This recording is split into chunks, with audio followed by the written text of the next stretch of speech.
I can't think of anyone who doesn't love a clean car, but how often do you actually go to the car wash? Does it take too long, or maybe it's just not a very nice place? Tommy's Express changes everything. Our wash is bright, inviting, clean, and fast. I love the flat conveyor belt. So easy to pull onto, much smoother ride, and safer for my car. And when you join Tommy Club, you can wash as often as you like for one low monthly price. I save money and time. We're Tommy's Express. Tommy's Express Wash, now open on the corner of Greenville Boulevard and Red Banks Road in Greenville.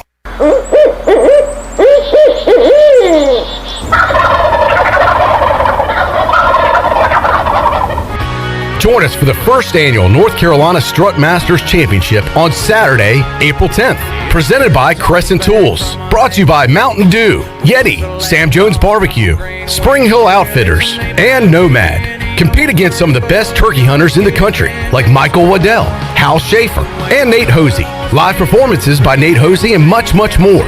Registration now open for two-man teams at ncstrutmasters.com. Teams with the top scoring birds will win big cash prizes, up to $15,000. The tournament is open to residents and non-residents that have access to hunt properties in North Carolina. Deadline to register is March 31st. Weigh-in is at R.A. Woods Farms, 39 Vanderford Thomas Road in Farmville, North Carolina. We'll see you there. E&S Hemp Company in Winterville is your premier CBD store. At E&S Hemp Company, they have helped hundreds of people just like you get relief from joint pain, anxiety, insomnia, and more by providing you the highest quality of CBD products available. E&S Hemp Company has a great selection of only the safest, purest, and most beneficial hemp-infused products available, from honey, tea, coffee, candles, and more. E&S Hemp Company, Fire Tower Road in Winterville, and online ateshempcompany.com.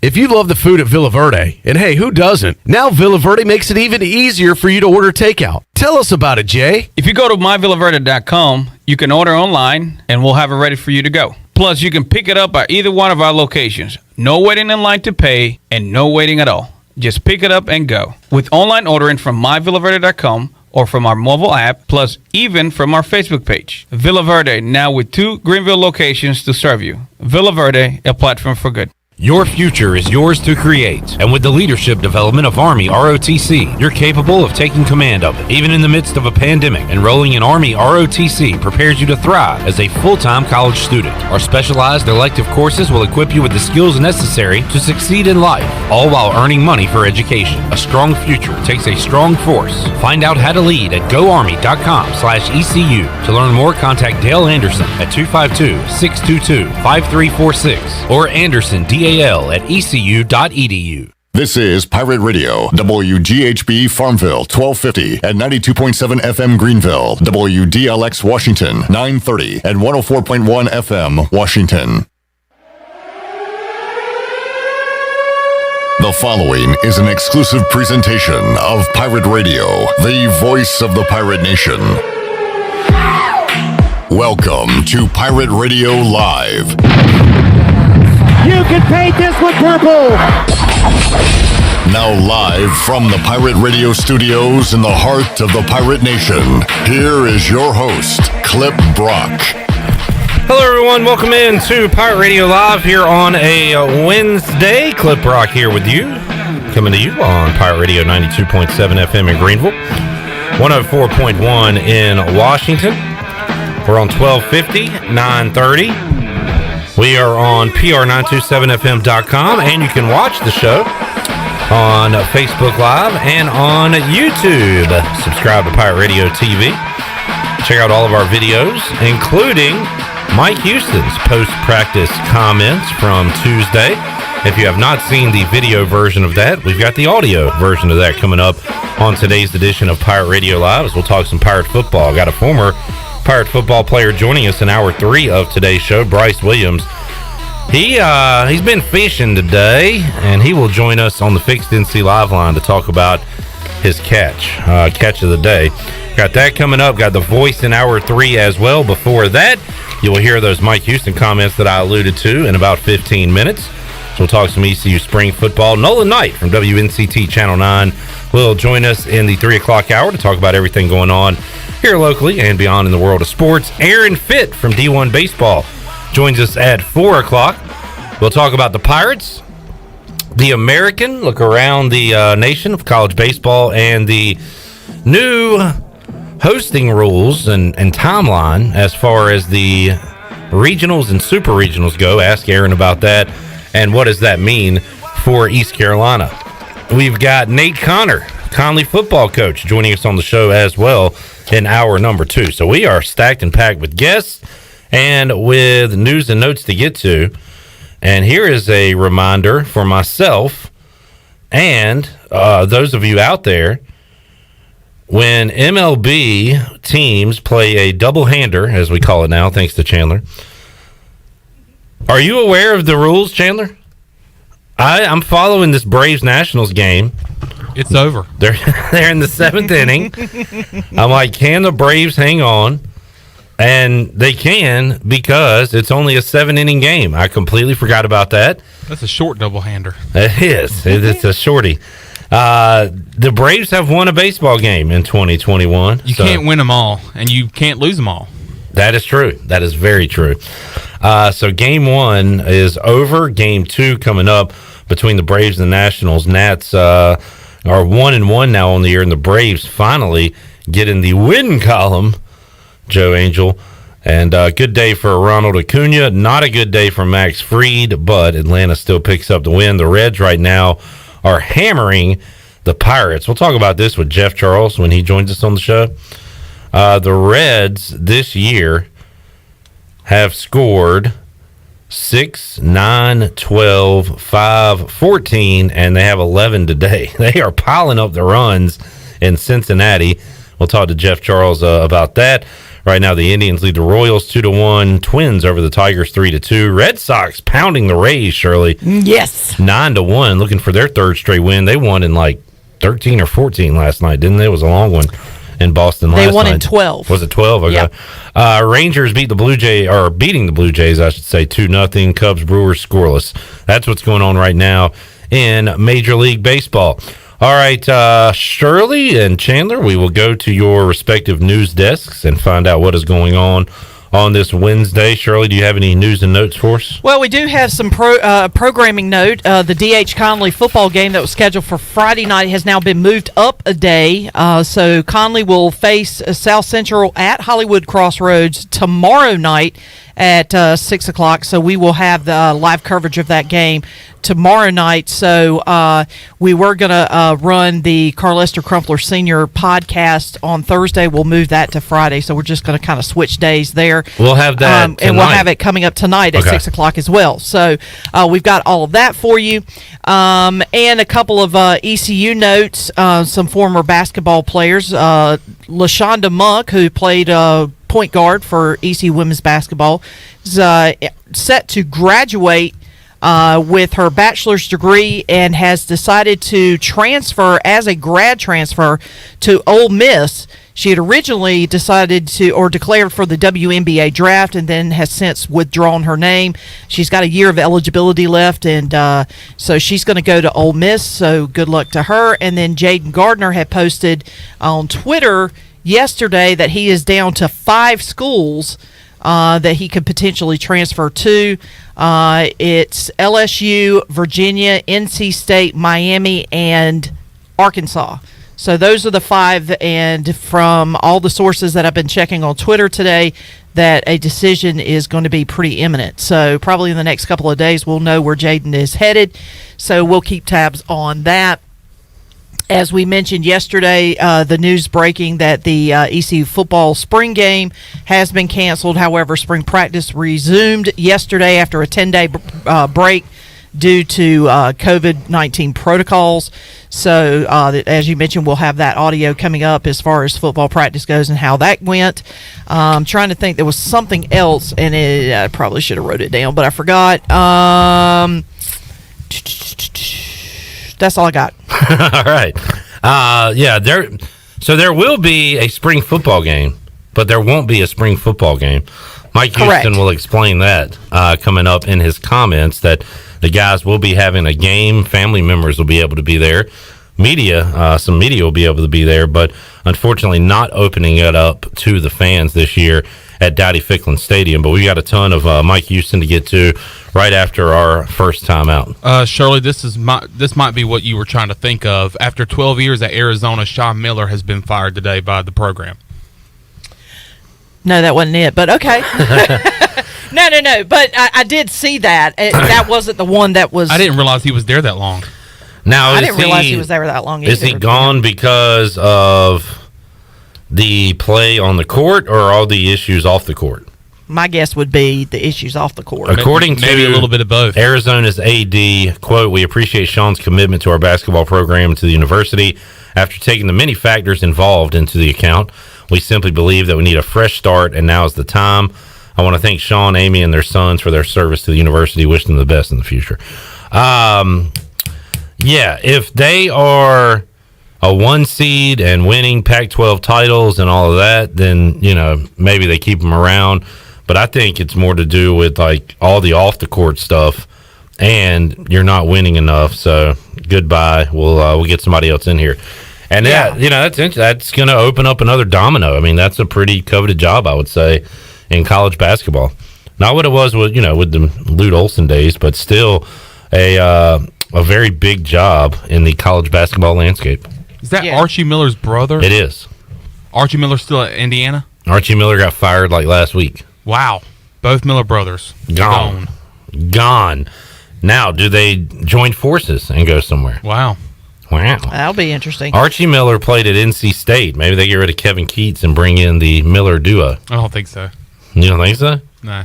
At least not this year. I know. It's too early. But, like, Wolfpack fans are ready to see something from Kevin Keats. Kevin Keats is a winner. That's what I've been told. That's what he told us. That's what somebody said, and it was him. It was him. Now, if he brings in Baby T, Terquavion Smith, and Jaden Gardner. I was about to say, and potentially Jaden Gardner. That's going to sting. I know. I would really hate that, to be honest. And I'm going to have to hear it from, half of my family. My uncle's a big NC State guy, so I'll have to hear it from him if that move happens. So, yeah, Jaden to NC State. I called it. I haven't called it, but I'm calling it now. I think he'll end up as a Cavalier. So you think he's headed to Virginia? Yes. Now, I got to be honest with you. I think it's down to Virginia and State. I think those are the two that are really going to be battling it out for him. Are you predicting this like you predicted Russell Wilson to Chicago, or do you feel better about this prediction? Because you reported that one. Yeah. You put your credibility on the line for that one. No, I would say I have a lot more confidence in this. Okay. So you're putting even more credibility on the line with this. But Jaden Gardner went to Heritage High School in the Raleigh area. Thayer Thomas, wide receiver for NC State, also went to Heritage and at the same time. And are they pals? I've seen him on Twitter recruiting him to go to NC State. Oh, boy. This is to a lesser degree, or a greater degree, maybe. This is like when Kimba left Charlotte, right? Like, he was our guy. Mm-hmm. We want to see him do well, but, like... We were supposed to build around him. I'm glad, and I don't hate Boston as much as I do other teams, so, like, I wasn't super disappointed that he went there. It would kind of be like Jaden going to Virginia. I was hating Boston on Saturday when they were beating up on the Hornets. Well, yeah, everybody's going to beat up on the Hornets now because they don't have any players left. Other than Terry. Oh, yeah, Terry Rozier. And that's about all they got. Two beauties. Do the Hornets play tonight, Chandler? They play tonight at 8 o'clock. Sweet.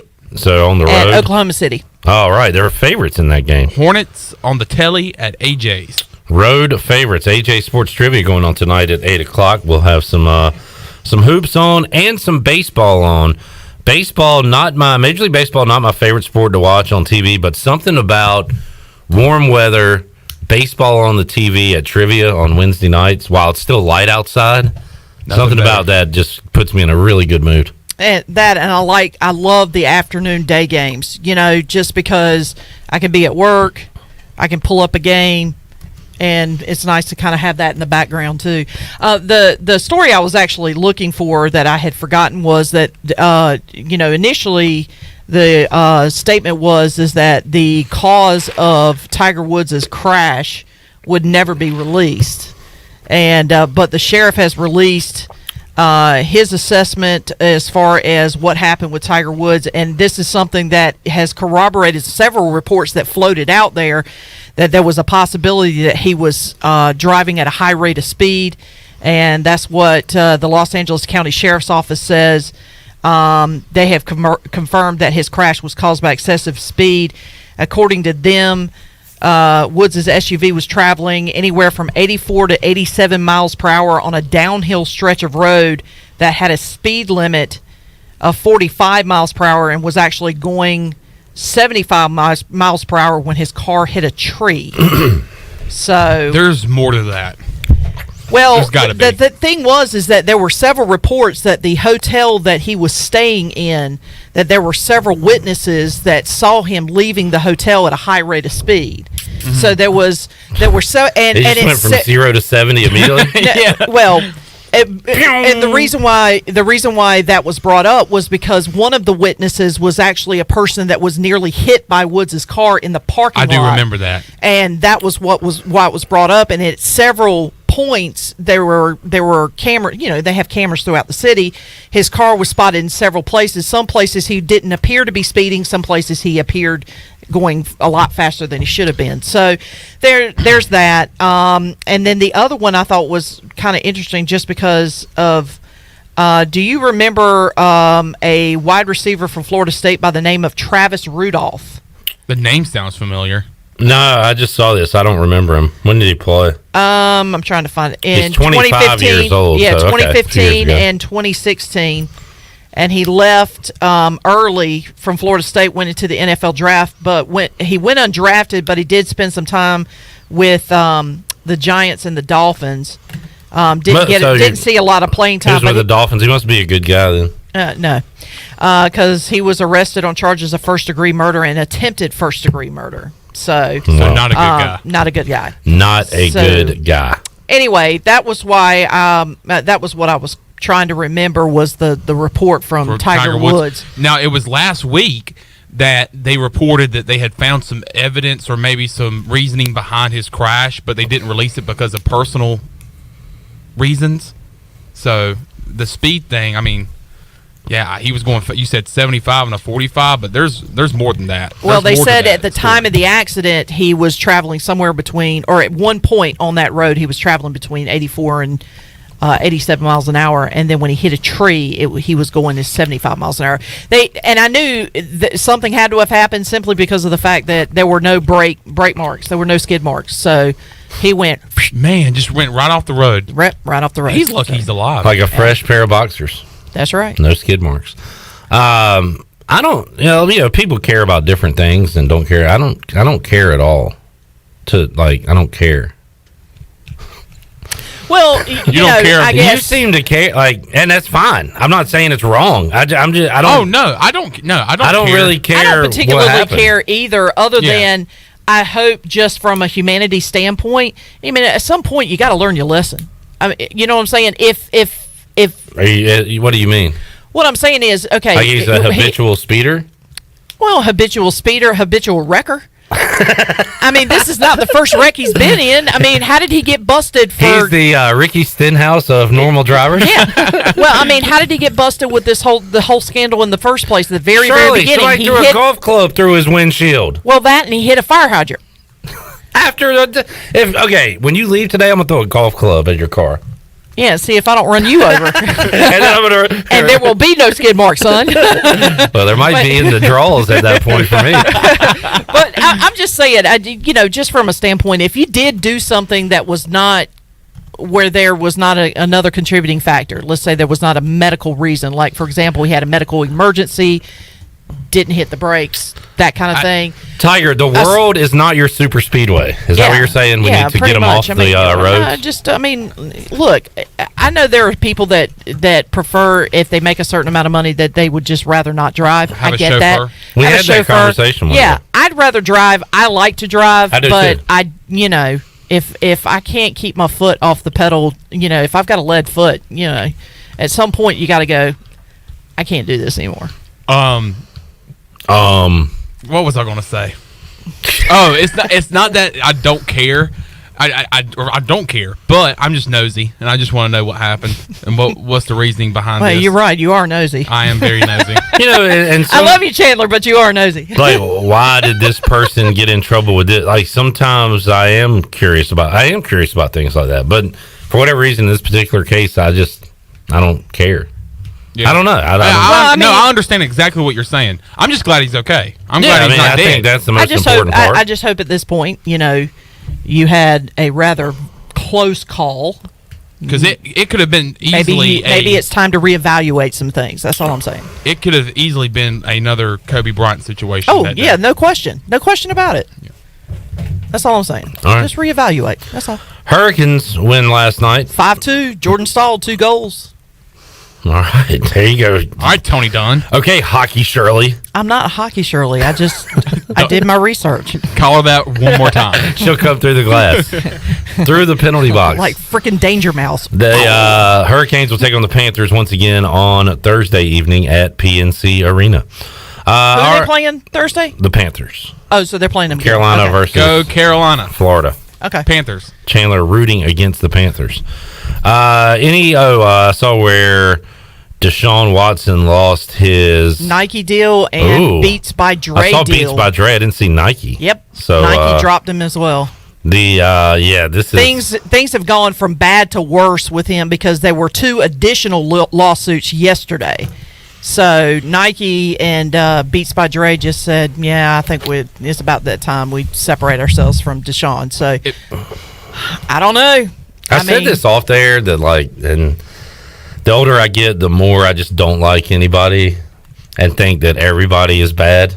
Yeah, myself included. We're all flawed human beings. Oh yeah, Deshaun Watson, I really thought was a super dude, but he's got some stuff, and everybody does. It's just I don't know. He's in a bind. That he is. I don't know what else to say. He is in a bind. He is in deep. You know what? I'm so glad to not care about the pursuit of him anymore. And not have to stress about that anymore. So. Yeah, that is a good thing. Yeah. You got your quarterback. For about 3 or 4 weeks there, that was a emotional roller coaster. So and Chandler, let's go back to this thing we haven't said in a couple weeks. Poor David Culley. Poor David Culley. This guy, man. Every time we brought up the situation, I always had to say poor David Culley. I feel so bad. I don't think I feel bad for anyone in this world more than I do David Culley. Well, there's a lot of less fortunate people than David Culley, but for the job he's doing right now and what he's being asked to do, lead this football team, first of all, with a quarterback that doesn't want to be there. Second of all, J.J. Watt leaves. With all this crap going on around that quarterback, it's just a terrible situation for him. And he needs to have his who's the coach for the Rams that cried? Jeff Fisher? No, we will rally around Kurt Warner. Dick Vermeil. Oh, that's who I was thinking. He needs to have his crying press conference. We will rally around Tyrod Taylor. I get Dick Vermeil and Jim Mora mixed up all the time. Yeah. By the way, the Texans got Tyrod Taylor. Oh, breaking news. Thank you, Chandler, for that. Let's take a timeout. We'll come back. When we return, we will hear what Mike Houston had to say yesterday after ECU spring practice. That sprung up on us as they were off due to a pause, and then they said, we're coming back, and they practiced that day. So that was pretty cool to see ECU back on the practice field. We'll hear what Mike Houston had to say when we return on Pirate Radio Live. Back with you after this. I don't mind you coming here and wasting all my time. This sounds like the Cars. It does, doesn't it? We're back after this.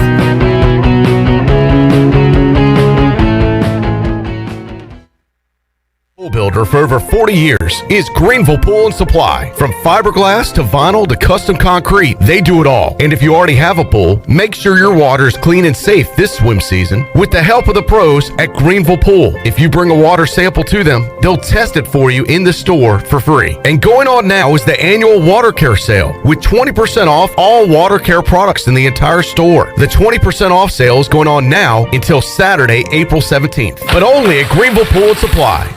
You've worked hard to start your business and are working even harder to make it successful. That's when it's most important to have a community bank and a local banker in your corner. This is Eric Clark from Select Bank and Trust. Our team of local bankers care about you, our customer, and the communities in which we all live and serve together. As the business and economic conditions of 2020 threw you many curveballs, our team at Select Bank and Trust remains steadfast in being responsive to your ever-changing needs. In 2021, choose Select Bank and Trust. Bank local, bank select, member FDIC. This is Martin Truex Jr., and as a NASCAR Cup Series champion, I love one-stop shopping.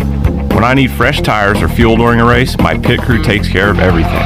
Off the track, I have an Auto Owners independent agent. They handle all my insurance in one place: car, home, life, and business. Get your own pit crew and find a local agency with Auto Owners Insurance.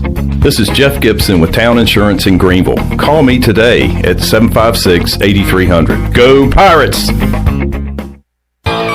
UBE and PirateWear.com are proud to offer the Pirate Nation its largest inventory ever. Brand new Adidas is arriving daily, along with Under Armour, Columbia, and Russell Athletic. UBE is loaded with cargo, and new items are being added daily to PirateWear.com. Be sure to check out our children's store, The Crow's Nest, for all of your young pirates. UBE and PirateWear.com, an ECU tradition for 50 years. Go Pirates! North Carolina State Parks is proud to announce that they have partnered with the Hometown Strong program. Our visitor centers are now equipped with public Wi-Fi to help kids with school. Remote learning has become a critical public health measure in maintaining social distance and continuing to educate our young people. Take advantage of Wi-Fi and a hike at Goose Creek State Park or a day trip to the beach and access remote learning at Fort Macon State Park. For more information, visit hometownstrong.nc.gov.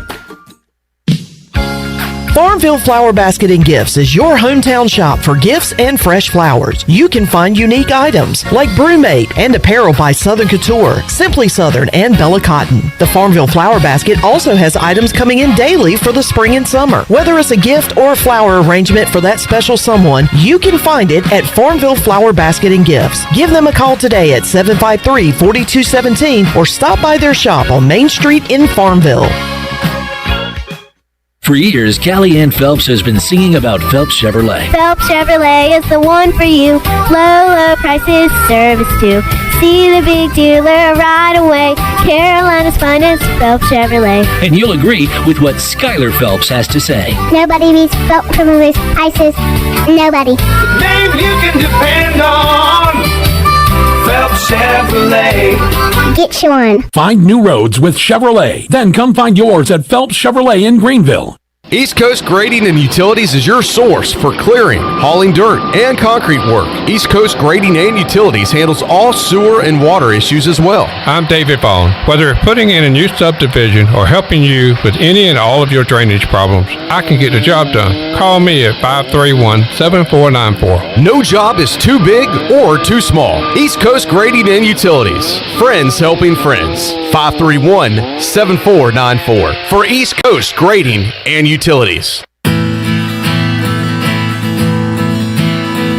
Yo, ho, you're listening to Pirate Radio.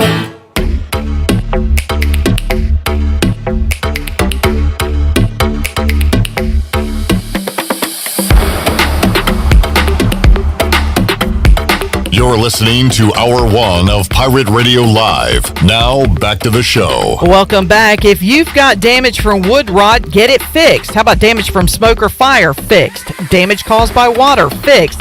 If you've got damage, use a contractor that works for you and not your insurance company.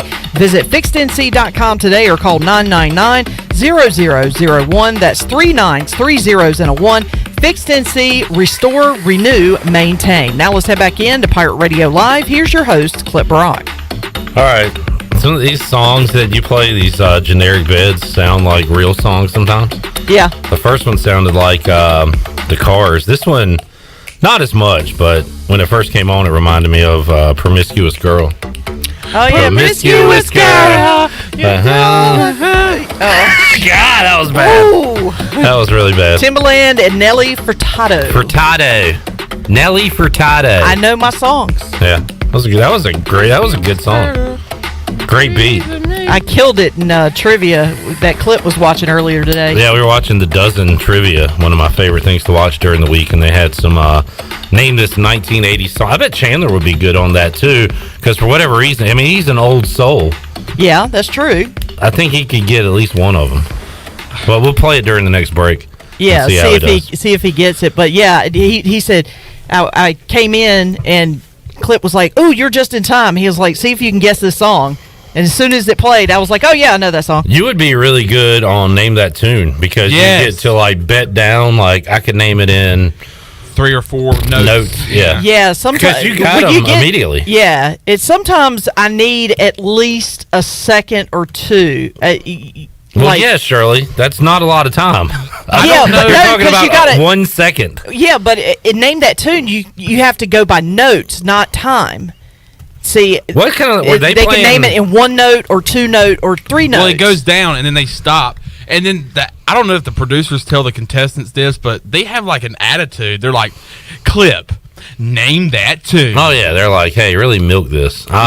Were they playing like popular songs? That was an old show. I can't remember. I can't remember if they were playing popular songs or not. Or was it like Three Blind Mice or something like? You know, no, it wasn't like real songs. It was like real. It was like songs. Songs. Yeah. Okay. Now what was the one that Jamie Foxx hosted that I cannot for the life of me remember? But it's like basically Name Something That about Tune. Shazam or something? Yes, Shazam. Now that wasn't that a towel? Yes, it was a towel. But that's the ShamWow. ShamWow. Shazam was the name of the Shaq movie. True. But what's the app called where you? I think it's Shazam. I think it's Shazam, right? Where you can like, if you want to know what a song is, you just kind of press and hold, and it'll tell you. Yeah, but either way, that show I could probably. I don't know if I could like do it like live, just because there's a lot of pressure there. But if I'm just kind of relaxing and just watching it at home, I nail it every time. So. Happy anniversary. The Sandlot came out 28 years ago today. Yeah, Chandler brought that up I saw earlier that today. at least twice in the theater, maybe more. I remember seeing it multiple times. I was a huge Sandlot fan. You throw like a girl. Is that the one where the line "You're killing me, Smalls" comes from? Yep. Okay. I remember that line. To be honest with you, Wow. I've never seen the movie. Whoa! Oh, I was mad at him. Yeah, hold on. Wait. I was mad at you because you haven't seen Goonies, but I have not seen Sandlot. Yep. You should watch that, Shirley. I need to watch it. I thought Shirley was going to jump on me like she did in that Jim Rome video because I said I had never seen the Goonies. I have seen bits and pieces of it. And I have seen, because isn't there a scene where the ball goes over the fence and they're trying to get it from the dog? They're scared that the dog is like a monster dog. Yeah, I've seen a very small portion of that part, and Smalls, that line I picked up from one of my camp kids. His nickname was Smalls, and You're so killing me, Smalls. I used to, I still call him Smalls, even though he's not small anymore. But yeah, I used to say "You're killing me, Smalls," and I knew it came from that movie, but I've never actually seen it all the way through. Let's run through some Mike Houston audio real quick, Shirley. And the Pirates returned to the spring football practice fields on Tuesday, and here were his opening comments. Well, we're back at it. How'd it go? It looked like we've been off for 10 days. The want to was good, and that's the first thing I ask after practice. Why? What did we learn today? and they've learned that you can't take time off like that. And so then we talked extensively just about why it's so important that we do everything we can to prevent having another pause. And on that note, Mike Houston went on to talk about his players getting vaccinated. I'm not going to sit here and tell those kids that they have to get the vaccine in order to play here, but I am strongly encouraging them to get the vaccine to protect themselves, to protect their family, to protect us, and to eliminate this. Because obviously if we're going to do the things that we want to do this year as a team this fall, then we have to eradicate the virus from our program completely. It's just you're sitting there today with, some guys that are still in the return to play protocol. You're sitting there today with, coming off of a 10-day pause, and just, it will not allow us to reach our max potential this spring or this summer and this fall. So it's something we got to make sure we address. At this point, Mike Houston wants to do anything possible to keep his team on the practice field and on the playing field coming up later this calendar year. Mike Houston was asked how many people inside the football program have been vaccinated. We have been vaccinated probably about 3 weeks ago, and then some of the players already have been vaccinated. Hoping to have some more taken care of this week. I know the university has a big push right now to make sure that it's available to students. So we're setting it up and just educating them and letting them take care of themselves kind of with that stuff. The Pirates returned to the practice field. How many Pirates? Mike Houston was asked how many guys were unable to practice on Tuesday. Not too many. Yeah, I mean it was a little bit of a challenge, but the good thing is we do have good depth going into the spring. So we were able to, put 2 solid units out there to go against each other. So we practiced and we functioned, and it was fast paced. But obviously you don't have everybody out there, and so we should get most of those guys back next week. Return to play protocol should kick in around Sunday, Monday. So by the time we get to this time next week, we'll have just about all of them back out there on the field. So.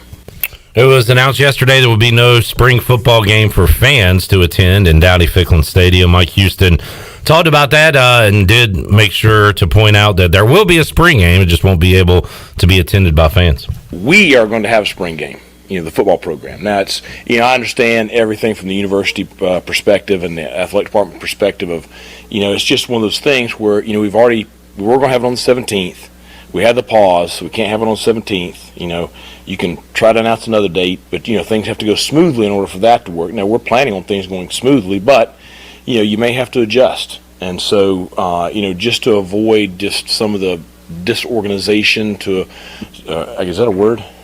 To avoid just having a mass crowd gathering. We're still in the middle of a pandemic. Athletic department just decided, hey, we're not going to have an organized spring game for what traditionally is every year. We as a program, we're going to have a spring scrimmage to finish spring practice. The families are going to come and watch their sons compete. The media, we're going to make it available to the media. But it's that's how we're going to finish the spring. So the kids, to be honest, and I was hoping that release was going to come out during practice, because the kids were a little bummed at the beginning of practice, because they really enjoy that stuff. They enjoy competing. They enjoy having their families, girlfriends, whomever here to watch. And so they're excited about having one. So, we will have one. Right now we're planning on having it on the 24th, but we'll see. So that spring date pushed a week back from the scheduled spring football practice, but right now, Coach Houston just wants to make sure he gets his practices, his scrimmages in, and we'll have a spring game to wrap up this portion of the football calendar. Usually you have a kicker you're ready to go to. It was Jake Verity for years at ECU, and one punter. This year's a little different at both positions. You're having battles. You've got John Young returning at punter, and also Luke Larson, and a couple of kickers in the mix to take over where Jake Verity left off. And Mike Houston talked about those two positions. Well, I think you have very good competition at both kicker and punter right now. Owen and Pat are competing at the place kicking position, and then Luke and John are competing at the punter spot. And I'd say right now it's pretty neck and neck at both positions. We do have several guys coming in this summer, so this competition will go on for a while. And I feel good about what we'll have for the 2021 fall season. But a lot of competition right now, and I've been pleased. With the way some of those guys. I think Pat and Owen both have started very solid with the spring. All right, an update on the special teams there. Coach Houston was also asked what kind of work he was able to get in during the pause. I mean, we Zoomed. I'm getting to where I hate Zoom with a passion. I know the kids do too. We really focused a lot on recruiting. We spent the significant portion of our days each day just allowing the area coaches to really get a good grasp on their area and really getting the recruits pushed through the pipeline. I was excited that I looked at my pipeline today and it's empty. So I've seen all the guys that have gotten pushed to me, because it's one of those things you sit there and you watch those guys forever. And so, Derek Miller's done a great job bringing some organization to our recruiting department, and really feel good about where we are, with everything going into the summer. We are anticipating having camps this summer, and we're anticipating having recruits on campus starting June 1. We think that's going to happen.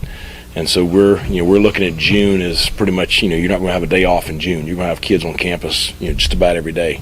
Man, that part of it is completely different as well, where you've got a high school football season going on right now. Chandler's calling games for Whiteville. We got Conley games here on Pirate Radio. By the way, their game now Thursday rather than Friday this week against South Central. And so you've got those seasons going on, and you've got like a no contact period going on. But Mike Houston says in June, hopefully you'll be able to get some visits here to Greenville, and he was asked about that. What's it like trying to schedule to see recruits and to get that part of coaching and recruiting done with everything going on around him in this football time? Complete and utter chaos. I mean, we're fighting right now to schedule official visits for some kids, some of the national recruits that we're in on, and just, trying to get weekends locked down. But, we've got, I think, 8 camps in the month of June, and I figure we're probably going to have some pretty large numbers at those camps. But it'll just be so good to be able to see the recruits in person again. We signed this last class with virtually not seeing any of them in person, so it's just not the way you want to do it.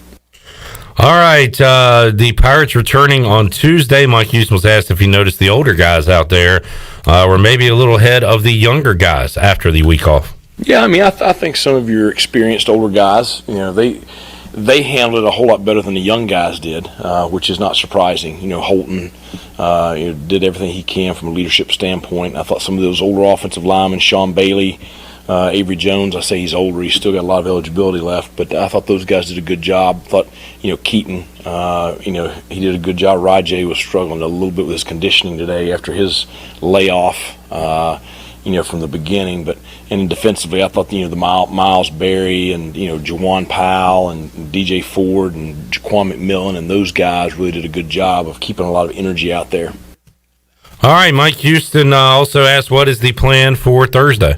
Yeah, we'll go full pads on Thursday and have some competitive stuff, and then we'll actually practice 4 times next week. We'll go Sunday, Tuesday, Thursday, and then next Saturday the 17th we'll have a scrimmage in the stadium. And are you excited to see your guys scrimmage for the first time? Oh, yeah. And, we would have had one this past Saturday if we had not have had the pause. And so we really haven't had a full-scale scrimmage yet. So they'll be excited for that one. So, we're getting enough of the offense and defense in now situationally to where we'll be able to just kind of let it go, because we're heavy third down today. We're heavy red zone on Thursday. So we'll have just about all the situations in by the weekend. All right, pauses, stops, pandemics, contact tracing, all that stuff. Mike Houston, put into words some parting shots on what this last year has been like. Hopefully a year from now, we're not even talking about this anymore.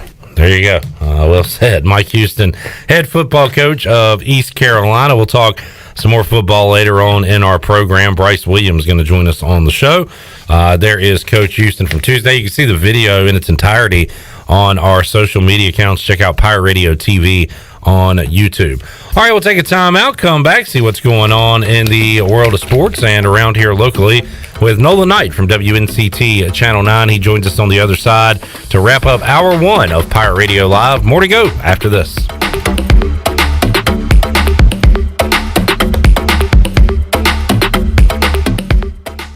You don't need a big meeting. You don't need a birthday. You don't need any excuse at all.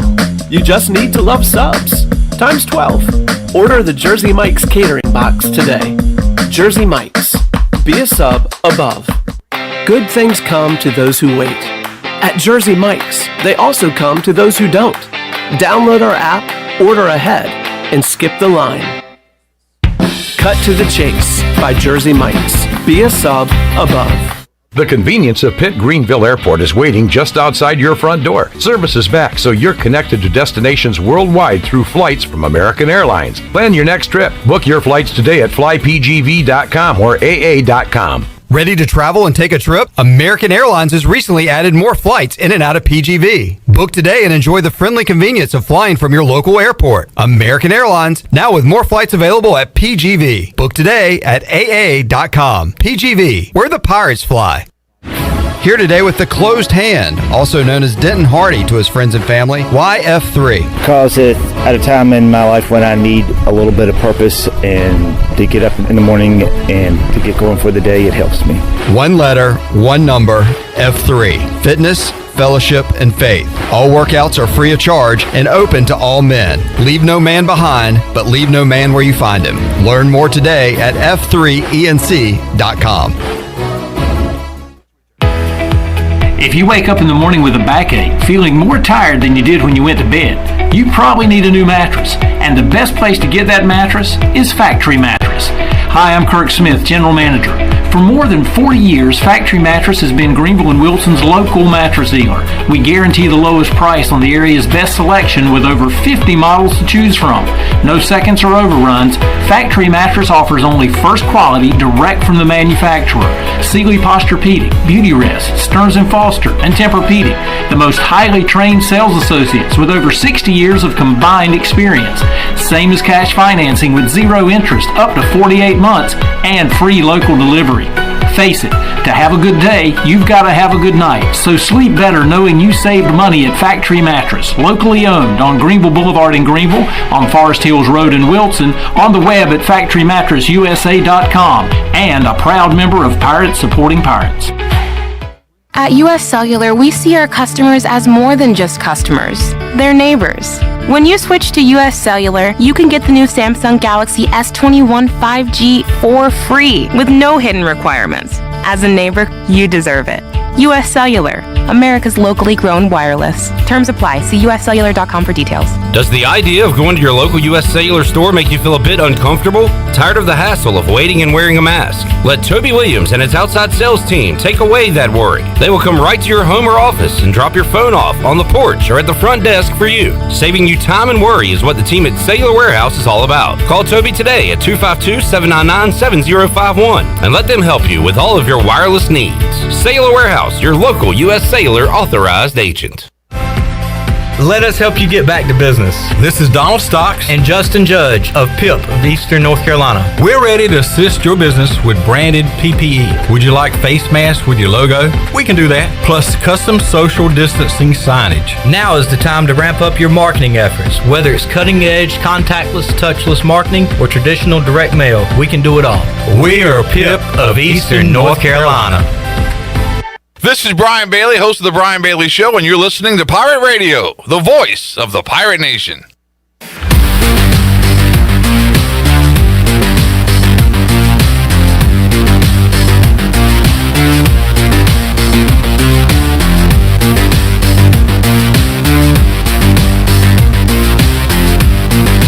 You're listening to Hour 1 of Pirate Radio Live. Now, back to the show. Welcome back. Did you miss a show on Pirate Radio? Listen to all of Pirate Radio's archived local programming by subscribing to us on Apple Podcasts. Subscribe today by going to the podcast app on your iPhone or Apple device and search for Pirate Radio Audio Archives.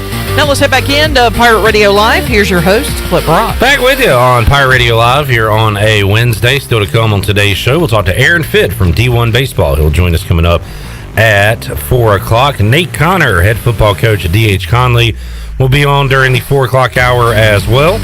And the voice Jeff Charles, Bryce Williams, coming up in hour 3 of today's show. Chandler, I just saw during the break that before, it was this from Pro Football Talk, before free agency began, the 49ers and the Washington football team took a hard look at Sam Darnold, Panthers' new quarterback. Too bad, too sad. Hands off your man, right? It said Washington had conversations about it. Ian Rappaport said, but he doesn't specify whether those conversations were internal or with the Jets. The 49ers inquired about what it would take to make a deal happen, but the Jets weren't ready to make a deal at that time. The Panthers have given the permission to Teddy Bridgewater to kind of seek some trade opportunities, so I'll be keeping an eye on that as well to see where Teddy Bridgewater lands. All right, let's head out to the Fixed NC Live line and talk to Nolan Knight from WNCT Channel 9. He joins us on Pirate Radio Live. Nolan, how you doing, man? Doing pretty good, Cliff. You guys were hyping up my guy Tyrod Taylor not too long ago, so that's the biggest addition of the offseason. Well, we said earlier earlier in the show that he's probably gonna be the starter in Houston, right? That's what I'm hoping for. I'm pumped up about it. Yeah, could very well be. Nolan, man, again, we got Nate Connor coming up later, and another schedule change for high school football, which Conley, has played on a Monday, a Tuesday, a Thursday, a Friday, just about every day of the week. I mean, how hectic has that been for you and Double B, just trying to get the schedules down for these games, much less going out and covering them? Yeah, definitely don't make any plans. That's kind of been the kind of where we've been this entire little short season that we're in, because it's literally been every single day of the week. I think I've covered a high school football game. Conley, one of those examples of a team that's been all over the place. Another game taking place tomorrow is Kinston and Washington, and that's going to be basically for a conference championship, and that's on a Thursday instead of a Friday, and it's been all over the place. But it's what was really kind of stinky about it was normally the season starts hot, ends cold. This year was cold, and now we're going to have the best weather I will probably ever cover a high school football game tomorrow. Yeah. So the weather's real nice now, and it was kind of crappy, rainy, like sleeting at one of the games I was at too at the beginning of this little season. But now that they're finishing up in early April, the weather's going to be really nice. So that's the positive side. I might wear some shorts tomorrow for the first time. Nolan, I guess we'll expect some playoff brackets at some point this weekend. If I ask you who are some of the best teams and players you've seen here in the East this football season, who jumps right into your mind? Well, obviously Rose, they're undefeated. They got a little bit of a scare versus South Central this past Friday, but all you have to do is win the game, and that's what they did. I think they were the biggest surprise, and they weren't all that big of a surprise because there's so many seniors and so much talent on that team, but the fact that they've still managed to stay undefeated without Michael Allen, he's been out with a leg injury. I'm not sure. I've heard that he's going to at some point maybe play again this season if they make it to the playoffs, but I don't think anyone would give him a hard time if he decided to, let's just wait until the full football season in the fall to see if he's going to play again. Obviously, Tarboro is there every single year. Kinston, they're a team this year that, they've had some really good years in years past, and last year I think was they had some injuries at the quarterback position, and that guy's back, and they're undefeated playing Washington, like I said, on Thursday for the Eastern Carolina 2A championship. Havelock down south, they're looking really good with Camaro Edmonds. So there's a lot of talent in Eastern North Carolina, and for all these teams that are undefeated right now, you kind of wish they had a full season to see just how good they could actually be. But playoff football is going to be playoff football, and when we're already this is the last week of the regular season. So, and that's what's so crazy is that it feels like we just got into this. I just started learning some of the names of some of the underclassmen and stuff, and we're ready for playoff football already. Yeah, it goes right into high school baseball next, and softball, next sports on the calendar there. Nolan, we've got some East Carolina football to discuss once again. The Pirates are off their paws and back at spring football practice, so you got that going on, and of course another home weekend for ECU baseball. How much fun, Nolan, and college baseball not as popular as a lot of other sports, especially, I would say, for sports TV anchors. I mean, the high school football and the high school sports takes priority in a lot of places, and then you go to your colleges, you'll show some pro highlights. But college baseball, you've seen the passion of the Pirate fans around here. You've also seen how good the team is with Cliff Godwin here. How much have you enjoyed that aspect of the job, and did you expect that coming into Greenville? No, I did know that the East Carolina baseball program was really good compared to all of the other athletics here in Greenville. And now that I'm here, it makes my job so much more fun because, working in markets where, A, nobody's watching, and B, you're covering nothing, it gets kind of boring at times to cover events where the only people that care about them are the people that are already there at the stands. And so to cover something that a lot of people really care about it and has a following, and it feels like, the work you're doing is being watched and appreciated. That's what is so cool. And for it to be college baseball, that would have been the last place I thought it would have come from, but that's probably been the most receptive of anything that I've done here, is covering ECU athletic or ECU baseball in the jungle, and those games are just so awesome. And I had no idea that was like that anywhere other than the SEC, down south with Vanderbilt and like those kind of programs. And I think the talent level and the following here in Greenville is that to that extent, if not higher. So it's been a lot of fun, especially as the weather gets nicer. I was, last season wasn't even a full season, so I think the full experience of what it's like at a nice day at Dowdy-Ficklin, and I finally got my first one of those this past weekend. Nolan, how did you, Bailey, and Kelsey do in your brackets this year? Who won? I don't think we've gone back through. I was preaching Baylor from the beginning, so I'll take some credit. But I really stood on my pick of UC Santa Barbara, and that just didn't work out for me. And so from there, I think I lost all my credibility. But I was Baylor from the beginning. Hey, dude missed the layup at the end of the game. They should have won that game. I had them too. No, that was painful. I was so confident in that pick. But the tournament was great. Like I said, I knew the Big 12 was going to do good. I thought they were going to be better. I thought they were going to kind of be like how the Pac-12 was, just because the style, I think, of Big 12 basketball works in a tournament setting. You maybe you don't have to prepare as much like the Big 10 schools did. I kind of, maybe or maybe did not call that the Big 10 was going to really struggle in the tournament. I was right about that. So at least I got one thing on my side. All right, you did a lot of bragging there to say you lost a lot of games, but good for you, man. You got to look. If nobody else is going to talk about you, you got to talk about yourself, right? I do that. Exactly. How else do you stay in the headline? Nolan Knight joining us, WNCT Channel 9. So, kind of, we talked about everything going on the docket right now. What else are you following in the world of sports, Nolan? You got the Hurricanes out there. Hornets are injured, trying to make a playoff push without LaMelo Ball and Gordon Hayward. And what about Major League Baseball? You got a favorite Major League Baseball team to follow? What outside of the of Pitt County are you following right now? I was getting excited about the Hornets, to be honest with you. I was really buying into everything that was going on there, and then LaMelo goes down, and then Hayward goes down, and now 4 weeks, I think it is, for Hayward. LaMelo maybe at the end of the season, so maybe they can sneak out a 7 or 8 seed.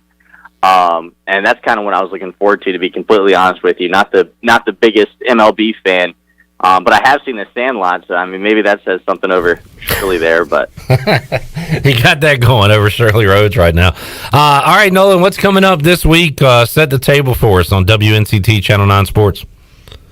Last week of the high school football regular season, we missed out on it in the fall, and we were really looking forward to it this spring. We really wanted to go all out for it. We're doing our full show. We haven't missed a full show all year, and that's been fun. Last week, all the games got moved to Thursday because of the Good Friday and everything, and we put on a full show for it. We were really proud of it, and we got another one coming up this upcoming Friday. Some shows on football on Thursday, and then we're off to the playoffs. High school football has been a lot of fun. We missed out on it last fall, so it's been good to get it this spring. That's awesome. We'll talk some high school football coming up later on in our show with Nate Connor, D.H. Conley, head football coach. Nolan, thanks for joining us, man. We'll talk to you again down the road and try to get you back here in the Pirate Radio studios. Awesome. Thanks for having me, Clip. All right, there is Nolan Knight, WNCT Channel 9, joining us on the Fixed NC Live line. The Nationals and Braves right back at it. Chandler, I was hoping we'd be able to see some of this when we leave work and get to AJ's, but they are zooming through this thing, and it's only 7 innings. So middle of the first in Game 2 of the doubleheader, no score as of yet. I'm surprised that the first game ended when it did. Well, it went 7 innings, but it was I think the score was like 6-5 in the third. Yeah. So I was like, man, this game might not ever get over with. So neither team could get an out, and then neither team really did much after that. Nope. So that's the case with that. The Braves winning earlier today. Right now, the Nationals coming up to bat in the first inning in a scoreless game. We'll keep you up to date on everything going on in and my Red Major League Sox Baseball. are up 9-1, by the way. So the Red Sox swept by the Orioles, and now Top of the ninth. Are looking to. Would this be a sweep, or do they play again tomorrow? Let's see. Red Sox play the Orioles tomorrow, so their Red Sox get swept. They're about to sweep the Rays and then face the O's again, Shirley. Yes. Are you scared? Redemption time. Are you scared? Are you nervous? The Orioles are trying to avoid a sweep at the hands of the Yankees. So everybody in the AL East just sweeping everybody right now. Sweep. Let's take a time out. We'll come back when we return. We'll talk some college baseball with Aaron Fitt, D1 Baseball. He'll join us on the Fixed NC Live line when we return Hour 2 of Pirate Radio Live. Back with you after this.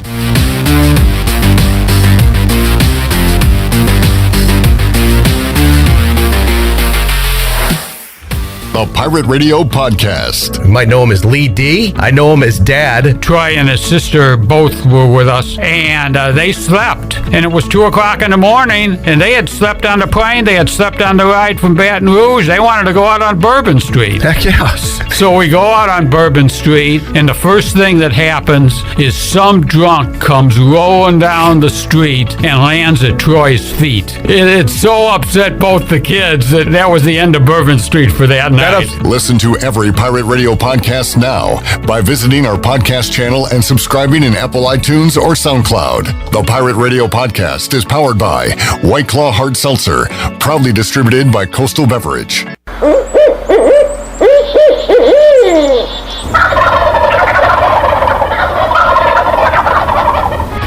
Join us for the first annual North Carolina Strut Masters Championship on Saturday, April 10th. Presented by Crescent Tools. Brought to you by Mountain Dew, Yeti, Sam Jones Barbecue, Spring Hill Outfitters, and Nomad. Compete against some of the best turkey hunters in the country, like Michael Waddell, Hal Schaefer, and Nate Hosey. Live performances by Nate Hosey and much, much more.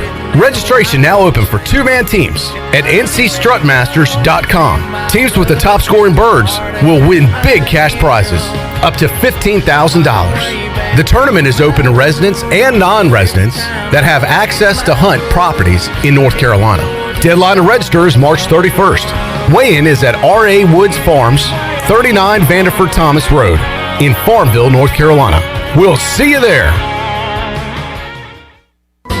Have you ever seen those exotic aquariums like the guys do in Las Vegas on television? You ever thought about having one of these aquariums in your business? It's more affordable than you think.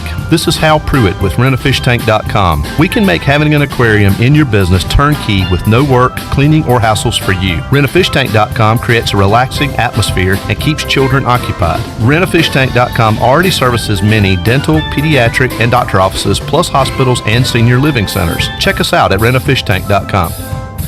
At US Cellular, we believe everyone deserves 5G, and we're so confident in our network, we're offering 6 months of free service with 5G included, no extra charge. Plus, 5G is included in all our plans. US Cellular.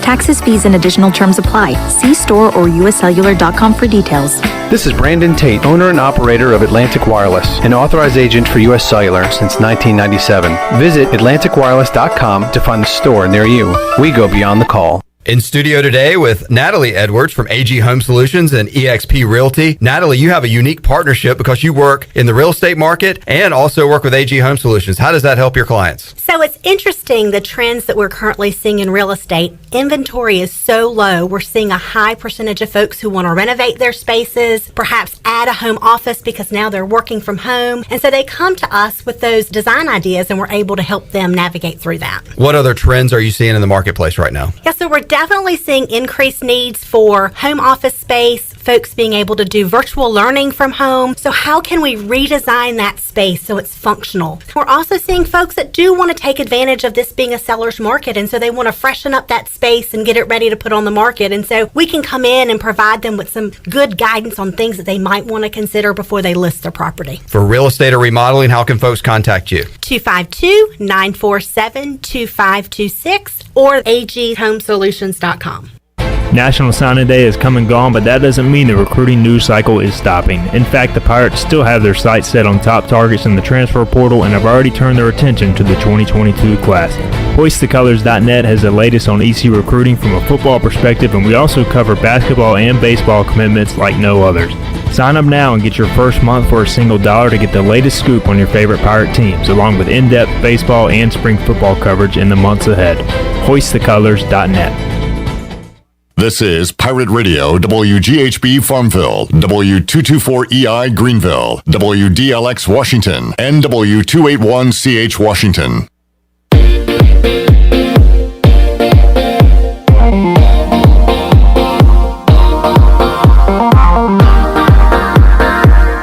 You're listening to Hour 2 of Pirate Radio Live. This hour of PRL is brought to you by Select Bank and Trust. Banking is banking until the service is not the same. Wouldn't you like to deal with a bank that is responsive to your needs, can make local decisions, and cares about you, the customer? Try Select Bank and Trust. Bank local. Bank select. SelectBank.com. Now, back to the show. Welcome back. The best investment you can make is in yourself. Get educated and make prudent decisions about your financial future. Contact David Dom at Carolina Wealth Management today at 439-1344 for a free consultation. Now let's head back in to Pirate Radio Live. Here's your host, Clip Braun. All righty. No midweek baseball for ECU. Conference play is here. Pirates coming off the 4-game sweep over Cincinnati. Memphis coming up this weekend, a doubleheader, or as Chandler would say, a doublehander coming up on Friday. 1 game Saturday, 1 game Sunday against the Tigers. And since there's no midweek baseball to watch or talk about, let's just talk some baseball in general with Aaron Fitt from D1 Baseball. He joins us on the Fixed NC Live line today. Aaron, welcome back to the show. How you doing today? I'm great, Clip. How you doing? Hey, doing great. Pirates doing great, Aaron. And we've talked about this week, that going into this AAC season where you're playing 4 weekend games, we asked the question, how many 4-game sweeps will we see this year? Not just by East Carolina, but by anybody in the American. And it was certainly less than a handful predicted by everyone, and less than 5, maybe 3. ECU already has 1 under their belt, Aaron. So moving forward, how rare do you think this will be in this league, Aaron, and specifically with East Carolina?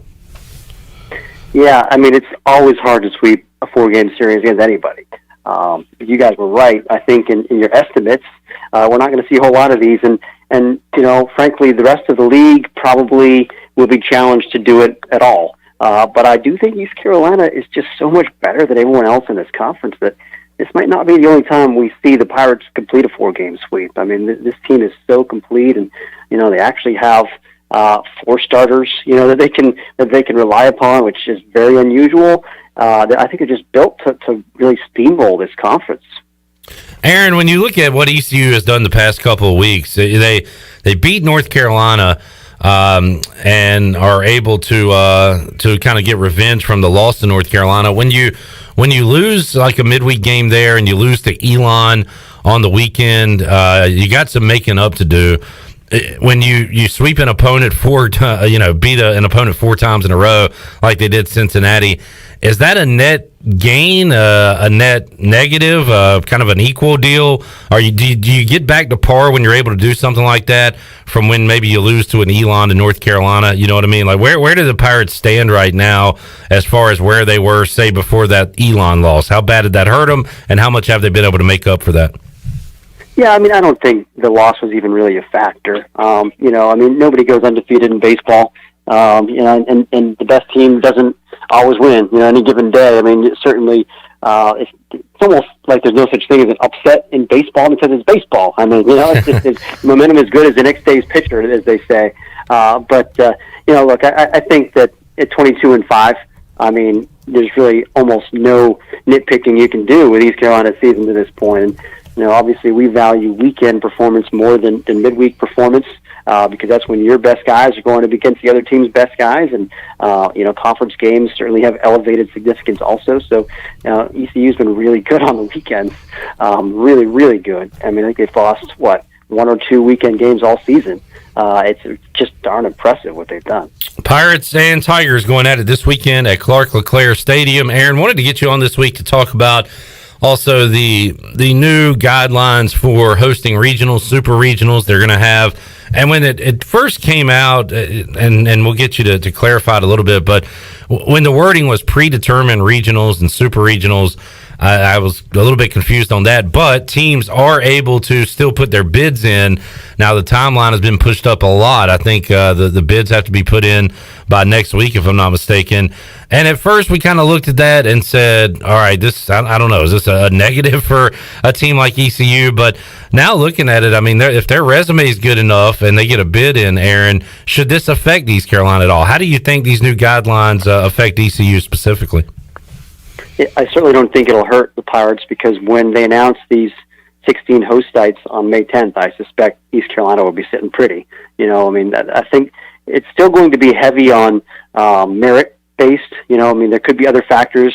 Here, the NCAA hasn't really clarified exactly, how much geography is going to play into this. I mean, there could certainly be cases where they want to reduce travel for the sake of minimizing COVID exposure. I know that's been something that we've seen certain conferences do this year. It's kind of the reason you've seen like the Colonial break up into northern and southern tiers and things like that, is just to try to keep teams more localized. And so maybe we could see, a team like UConn, for instance, if they run away with the Big East, or, somebody up at like Michigan in the Big Ten, maybe those teams could get regionals even if they're not regarded as top 16 seeds. But in East Carolina's case, the other thing that I think is really working in their favor is there's so many teams in the Carolinas and Virginia and that region that are postseason caliber, but not that many that are hosting caliber this year. I mean, really, you're probably just looking at South Carolina and East Carolina, and I think that's it. And so if you've got a bunch of other teams, especially ACC teams, potentially like a North Carolina or a Clemson, Virginia Tech, I mean, these kind of teams, they're going to need somewhere to play, and it makes sense to have that extra regional, in the state of North Carolina, especially for a team that is dominating its league and has done great in non-conference. And I think everything is kind of aligning. I would be shocked if East Carolina doesn't wind up as one of those 16 host teams on May 10th. Aaron Fitt from D1 Baseball joining us. We were throwing around some hypotheticals. So, that date where the sites are going to be announced, ECU is going to be on the road the rest of the year. They got 8 road games to wrap up the season, then they'll be on the road, of course, for the conference tournament. What if, and again, this might be stupid, but these are things we were talking about, ECU is granted, Clark LeClaire, Greenville is granted a regional site.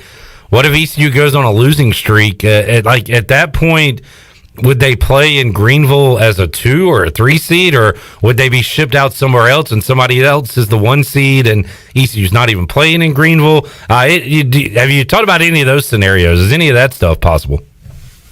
Yeah, I do think that it's possible if let's say they were to lose those last 8 games after May 10th. And exit quietly in the conference tournament. I mean, you could see them being certainly a 2 and maybe even a 3 and still hosting. Okay. I don't think there's any chance that they would be shipped anywhere. I mean, if they've been affirmed as a site, it wouldn't make any sense to ship them off. I mean, you could bring somebody else in as the 1 seed, but the NCAA is trying to reduce travel. They're not trying to ship a team off its home field. So the weird thing would be if somebody really goes in the tank after being one of the hosts, and then they wind up on the NCAA tournament bubble. I mean, could we see a scenario where somebody loses out after May 10th and wind up missing a regional and still having postseason baseball on their own field? I mean, it doesn't feel very likely, but that would be a fascinating scenario. Yeah, and maybe I should have led with this. The reason they are going to these guidelines, Aaron, is it like a safety deal? Do people need, do they want extra time for people to come in and go over safety guidelines at each side? What is the reasoning to push the date up? So apparently the CDC guidelines require a certain amount of time, and my understanding is it's just 1 week that you need to set up your testing facilities to meet their standards and kind of establish all your protocols. I don't know why they built in this 3-week buffer. I don't understand the reason for that. It feels like a pretty arbitrary timeline, and we haven't really gotten any answers on that. But and I do know that it has to do with establishing your protocols, and that's why also the teams that are locked in as their 16 regionals are also going to be the super regional host. That you can't have some other team come in for the next weekend as a host because there's just not enough time to meet the guidelines. Aaron Fitt joining us. Aaron, when we talked to you a few weeks ago, I remember asking you about it seemed like the top 10, the top 25 as a whole had a lot of teams with maybe a bigger number in the L column you usually see. And now, I mean, there's multiple teams with 8-9 losses in the top 25. Vanderbilt, on the opposite end of that, 23-3. They've got that great top end pitching. Are they the team to beat this year? Who's up there with Vandy, in your opinion, Aaron? Yeah, obviously Vanderbilt with Jack Leiter and Kumar Rocker. I mean, you've got probably the two best pitchers in the country going the first two games of any weekend series. So good luck trying to beat those guys. In a 2 out of 3 series, it seems really daunting. But and the rest of their team is good too. I mean, it's not like they're a 2-man team. So yeah, they do feel like the favorite. But I mean, I think Arkansas, Mississippi State, Ole Miss. For me, those 3 teams are all right there with them. That SEC, is very top heavy. I mean, Tennessee has had a great season so far. Florida, I still feel like is lying in the weeds. South Carolina's had a good year. So I feel like, the SEC is just the top of that league is so much better than the top of any other league, especially if you compare it to the ACC or the Pac-12, where it feels like everything is wide open, and we're still waiting to see who's the class of those leagues. Aaron, go ahead. Go ahead. Oh, I'm sorry. I thought you were done. I know you've been able to get to Clark LeClaire this year. How many stadiums have you been able to get to? How has COVID kind of affected travel, or have you been able to get wherever you wanted to so far? Yeah, I've been doing just driving trips to this point, but I've driven as far as Starkville and Tuscaloosa and Athens, Gainesville. So I've kind of still been able to cast a pretty wide net. And once I get my next COVID shot here, I'm going to start flying again and seeing the country. But I've seen most of the teams here in the southeast region that are relevant. So it's been pretty good. Aaron, what are the do you know the guidelines for this year's Major League Baseball draft? I see it will be in July. Will they go back to the format we saw in 2019 and previously? And how does that affect college baseball moving forward in future years? So they actually just recently came out with the news that it's going to be 20 rounds this year. So okay. We're not going back to the 40 rounds we used to have. I don't think we ever will go back to that. They slashed a bunch of affiliates. There's just fewer job opportunities for these players now.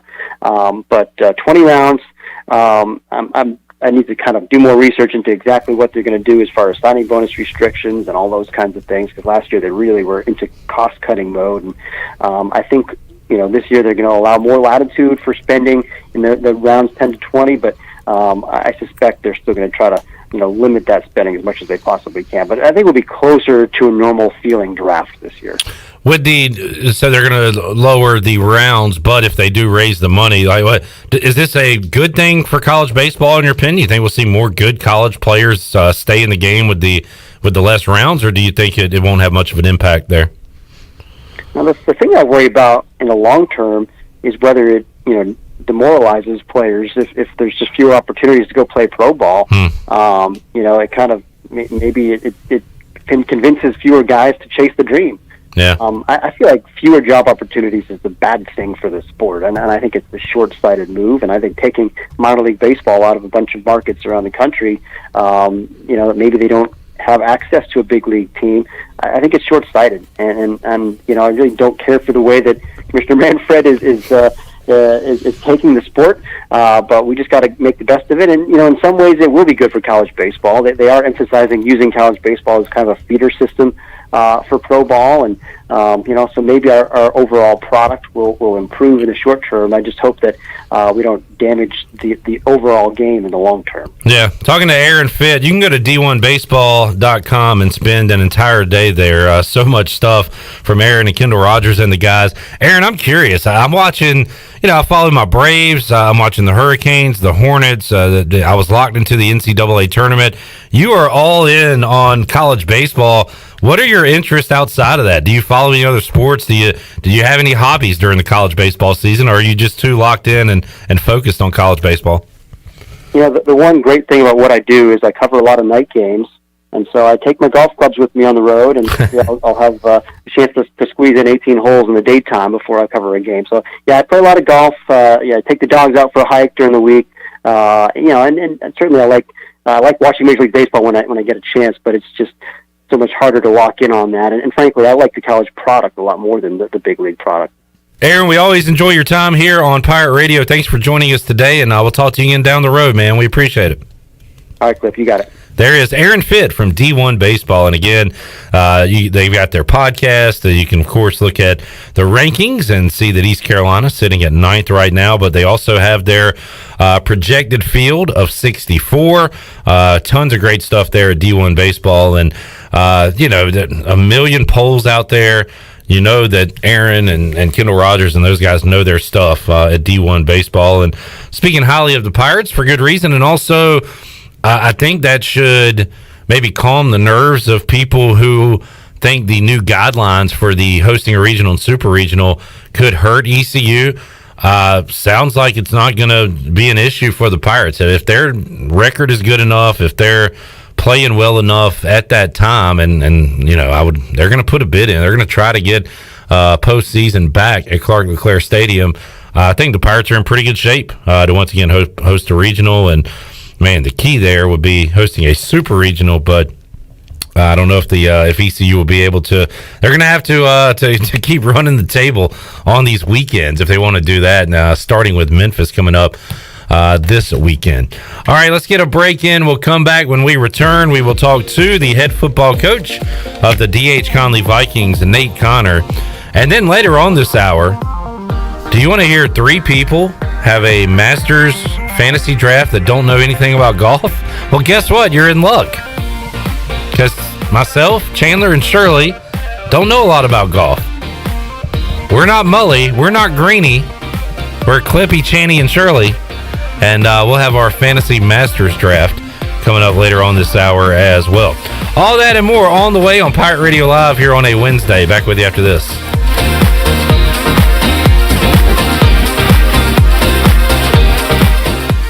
Over 32 years ago, the Ronald McDonald House of Eastern North Carolina opened its doors as a place to help families stay together and close to the care they need when they have a sick child. With the addition of a second Ronald McDonald House inside the Maynard Children's Hospital, our need to serve is greater than ever as the medical community flourishes. Help us expand our mission of keeping families close as we grow to meet that need. You can show your support by making a donation to the Ronald McDonald House. Visit our website today at rmhenc.org for more information. Thank you for your support. At US Cellular, we believe everyone deserves 5G, and we're so confident in our network, we're offering 6 months of free service with 5G included, no extra charge. Plus, 5G is included in all our plans. US Cellular. Taxes, fees, and additional terms apply. See store or uscellular.com for details. This is Brandon Tate, owner and operator of Atlantic Wireless, an authorized agent for US Cellular since 1997. Visit atlanticwireless.com to find the store near you. We go beyond the call. You demand perfection. That's why you drive the perfect car. Okay, maybe it's not exactly perfect, but it's perfect to get you to Domino's for their perfect $7.99 carry-out deal. Carry out any 3-topping pizza or a 10-piece order of wings, smothered in delicious sauces like hot buffalo, garlic parmesan, and honey barbecue, just $7.99 each. Demand the perfect carry-out deal at Domino's. Carry out only. You must ask for this limited time offer. Prices, participation, and charges may vary. Excludes XL and specialty pizzas. Crust availability varies by size.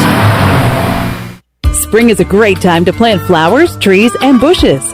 When planning your landscape, please keep in mind that you should never plant anything within 3 feet of a gas, electric, or water meter. The same thing applies if you have an electric transformer in your yard, except keep plants 8 feet clear of the front in case crews need access during a storm or an outage.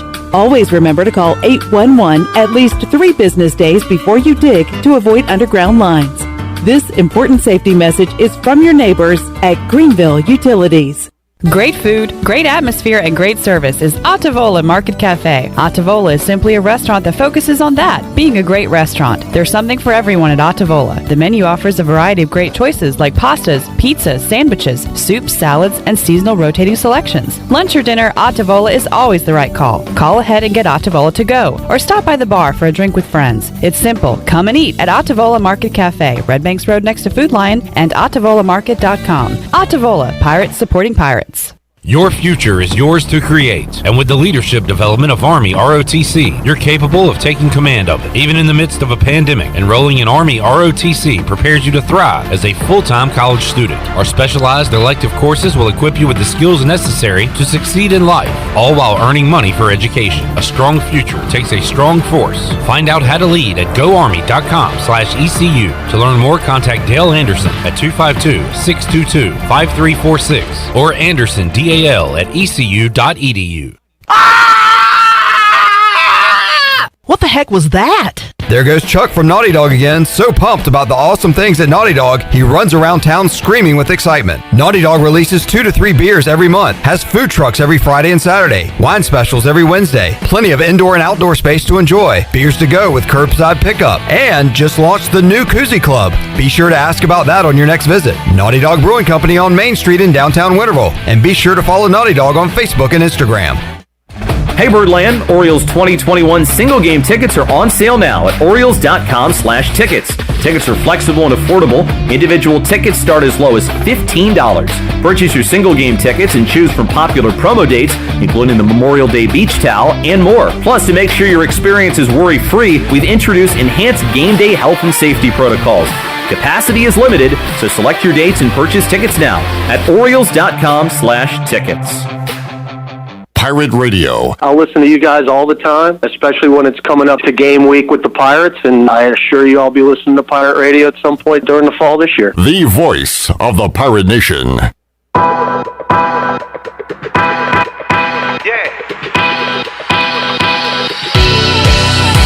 we go.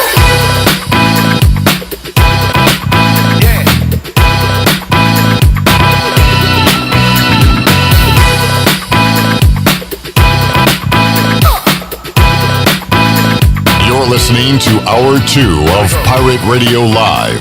This hour of PRL is brought to you by Select Bank and Trust. Banking is banking until the service is not the same. Wouldn't you like to deal with a bank that is responsive to your needs, can make local decisions, and cares about you, the customer? Try Select Bank and Trust. Bank local. Bank select. SelectBank.com. Now, back to the show. All the things you see that the camera doesn't show during the commercial breaks. Welcome back to the show. Villa Verde on 10th Street and Villa Verde Dos. The hospital are open for you, serving unique and healthy dishes from the Dominican Republic.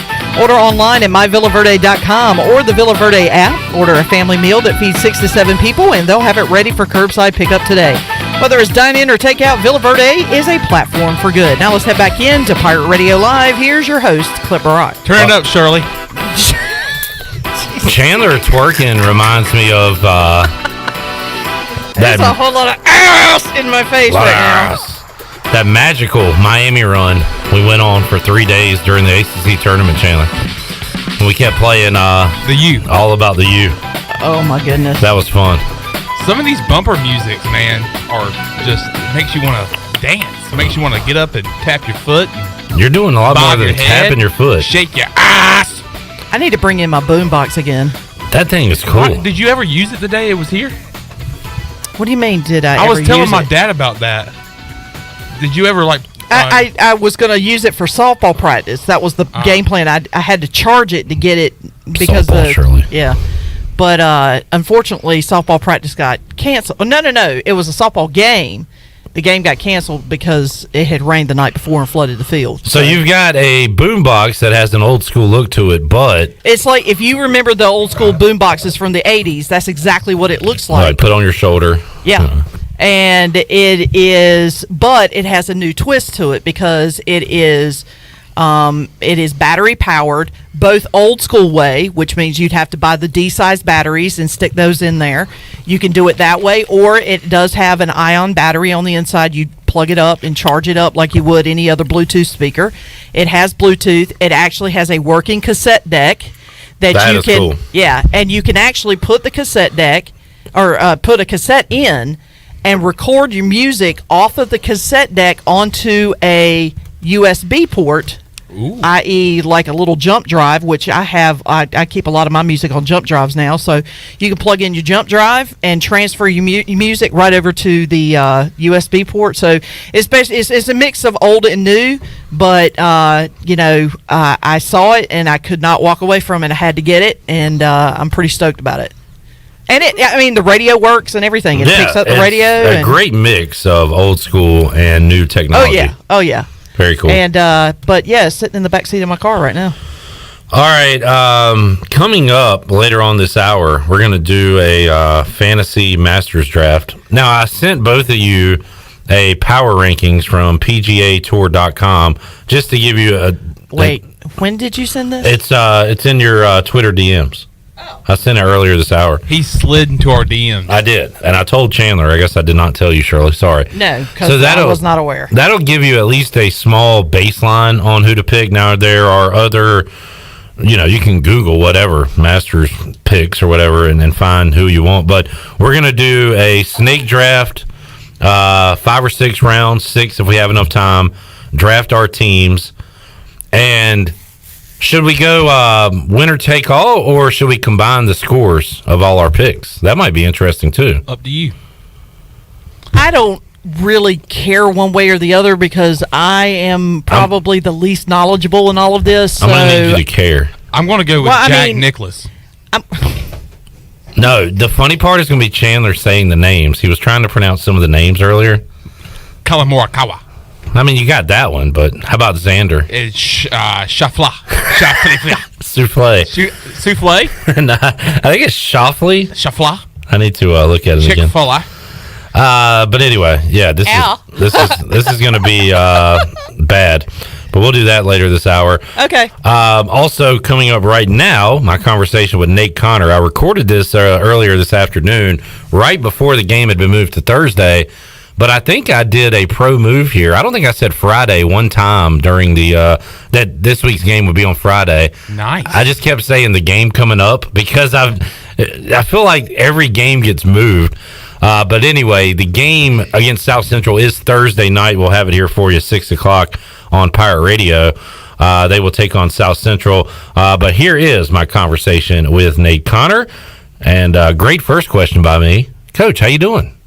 Good, Clip. Always a pleasure to be on here, man. Yes, sir. We appreciate your time as always. Conley coming off a win on Monday night. And I know you football coaches like to use the, I guess, anyone, anywhere, anytime, and throw any day into that mix as well. You guys have played on just about every night of the week during the spring football season. How much of an adjustment is that, Coach, for you and the team when you're playing on these weird nights instead of Friday nights? It's crazy. I guess, we're like BYU and Coastal Carolina this year, huh? It's what's frustrating about it is you make a plan in the off season for Friday nights and you kind of go through your schedule, and then it never seems to happen that way, and we could be dealing with that again this week, and but we always have to know we're going to adapt. When we're in the regular season, we always deal with weather, and then in the fall, and we knew especially this year it was going to be a year of fluctuation and change, and we kind of tried to do that through all our stuff, is just be ready to adapt, however, and our boys have done a great job of that. This season has seemed, at least from the outside looking in, more like a sprint than a marathon, and then you always talk about the grind, and this thing flew by. But how different is your team right now compared to when you opened up a few weeks ago?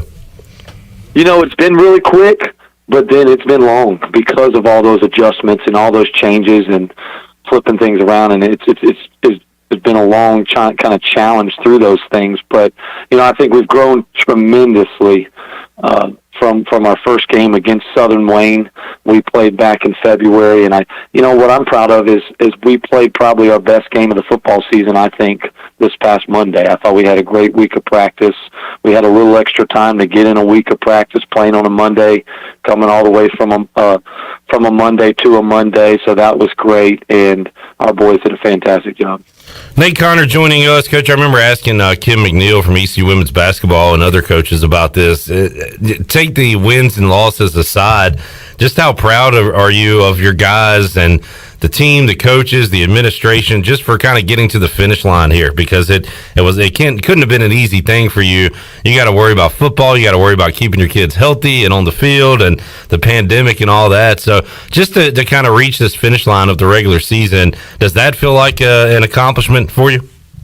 Absolutely. Going through everything these guys have gone through over this past year, we in a lot of ways we've been preparing for this football season in March and April of last year. We weren't sure how long this was going to take. Yeah. And so we were thinking this is going to happen in the fall. So it's been a long journey to get here, and to be able to get this senior night in coming up and be able to have those things.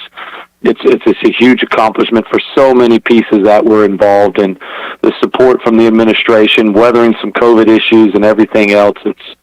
It's a great victory just to get to that. And Coach, I know in a previous conversation we kind of talked about how for the younger guys this is sort of like a college spring football, preparing them for the fall. But for your seniors, this is it. And do you feel like you with the way it was set up, you were able to kind of salvage a senior season, a nice send off for those guys, even though they weren't able to get their traditional fall season in? Your seniors were at least honored and were able to play some football their final year at D.H. Conley. Absolutely. With the governor lifting some more restrictions and us being to have more and more fans at games, and it's been, when we've been playing, it's been like a Friday night. When we've played on a Friday night, anytime it's game night, it's been very much that, and they've gotten that same, joy out of playing with their brothers and their teammates, but the challenge has been balancing everything they have from school all the way else to all their other responsibilities.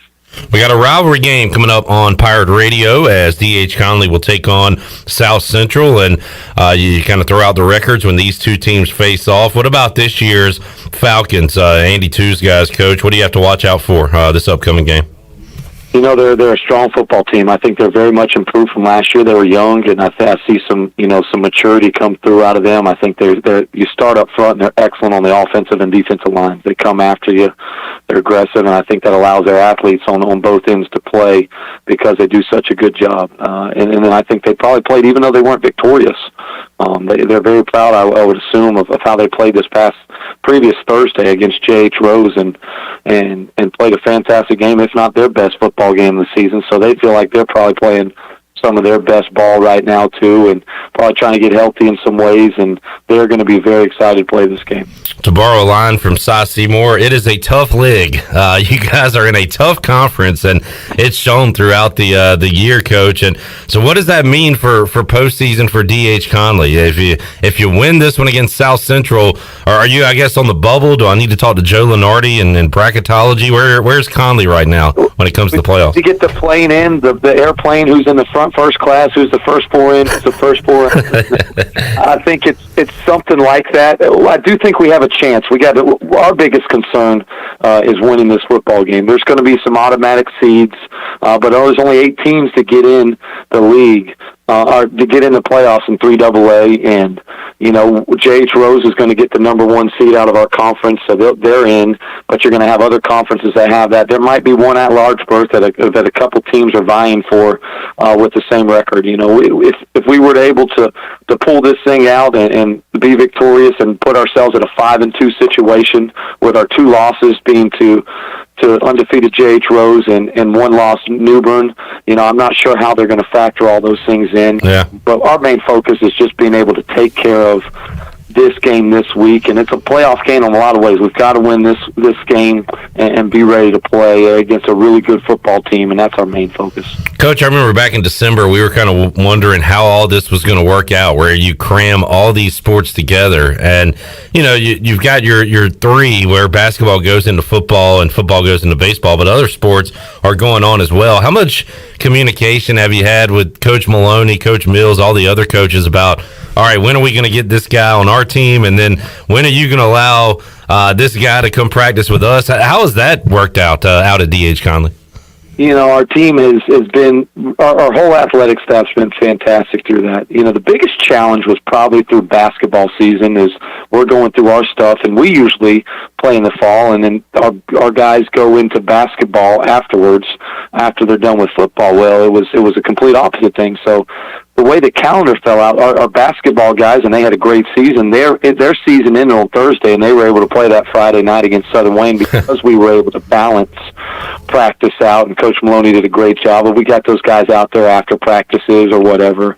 Fortunately for baseball and the spring sports, track that's getting ready to start and everything else, their official practice season starts on Monday. So there won't be necessarily as much conflict. Obviously, you want to be able to get into playoffs and us have to deal with that, but we'll deal with it however we have to. We all support each other in playing multiple sports, and our boys, we love having multiple athletes, so I think we'll work together however we need to. Nate Connor, D.H. Conley, head football coach, joining us on the Fixed NC Live line. Coach, who needs to step up? What does the team need to do to beat South Central coming up? Yeah, I think their offense and defensive lines are the strength of their football team. They're very good, and I think we have to counter those. We have to control the line of scrimmage to be successful. We have to be able to get some movement up front and protect the passer well from our offensive line, and we have to get some penetration and disrupt what they do. They run the ball very well, and we have to not give them creases, and we have to tackle the ball carrier well. And I think that's going to be the key in taking care of the football and all those things. Coach, appreciate you joining us as always here on Pirate Radio Live. Good luck against the Falcons, and we'll talk to you again soon. Thanks a lot, Clips. Always a pleasure. Go Vikings. All right, there's my conversation with Nate Connor. The D.H. Conley South Central game coming up this Thursday right here on Pirate Radio. We've got the Pirate Radio podcast coming up tonight with Jeff Charles and Carlester Crumpler, the former duo, on the call for ECU football. And Crump's got some awesome stories. In fact, if we have time, we'll get a couple of clips from that show that you can hear. You can download it right now, by the way, from where you get your podcast, the Pirate Radio podcast, available for download right now, and you can hear it on the air at 6 o'clock. We'll go Conley football on Thursday night as they will take on South Central right after Pirate Radio Live. Then on Friday, the re-airing of Crump and The Voice. And again, we'll hear some of those comments before we get out of here on a Wednesday edition of Pirate Radio Live. All right, when we return, we'll do the best we can talking a little golf. The Clip, Shirley, and Chandler Fantasy Masters Draft. 3 people that don't know anything about golf. What is Chandler laughing at? I have no idea. Thank you. Petey Pablo in the house. So nice, you got to say it twice. Man. Saw a tweet where it's how does that happen? It's Billy Parker and Petey Pablo at Parker's Barbecue, and it's Billy Parker and Petey Pablo at Parker's Barbecue. Parker's Barbecue tweeted out, "Great to have Petey Pablo in the store today. He is a super talented musical artist, actor, and altogether great guy. Here, great to have Petey Pablo in the store today. He is a super talented musical artist, actor, and altogether great guy." Clip quote tweeted it and said, "You can say that again." You can say that again. Say that again. All right. All right. Well done. Well done. 2 great guys, Billy Parker and Petey Pablo. So nice, you got to say it twice. Let's take a timeout. We'll come back. More to go on Pirate Radio Live after this. Oh, I hit the wrong button. That was abrupt. Sorry.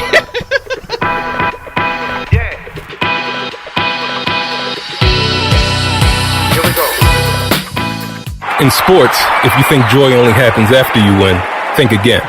Look at the world's most successful athletes like Serena Williams, Brooks Koepka, and Alex Morgan. They don't spend all their days grinding away. They take time to enjoy themselves, like getting together with friends over a Michelob Ultra, because they know that happiness is the key to winning, and that joy is the whole game, not just the end game. Michelob Ultra.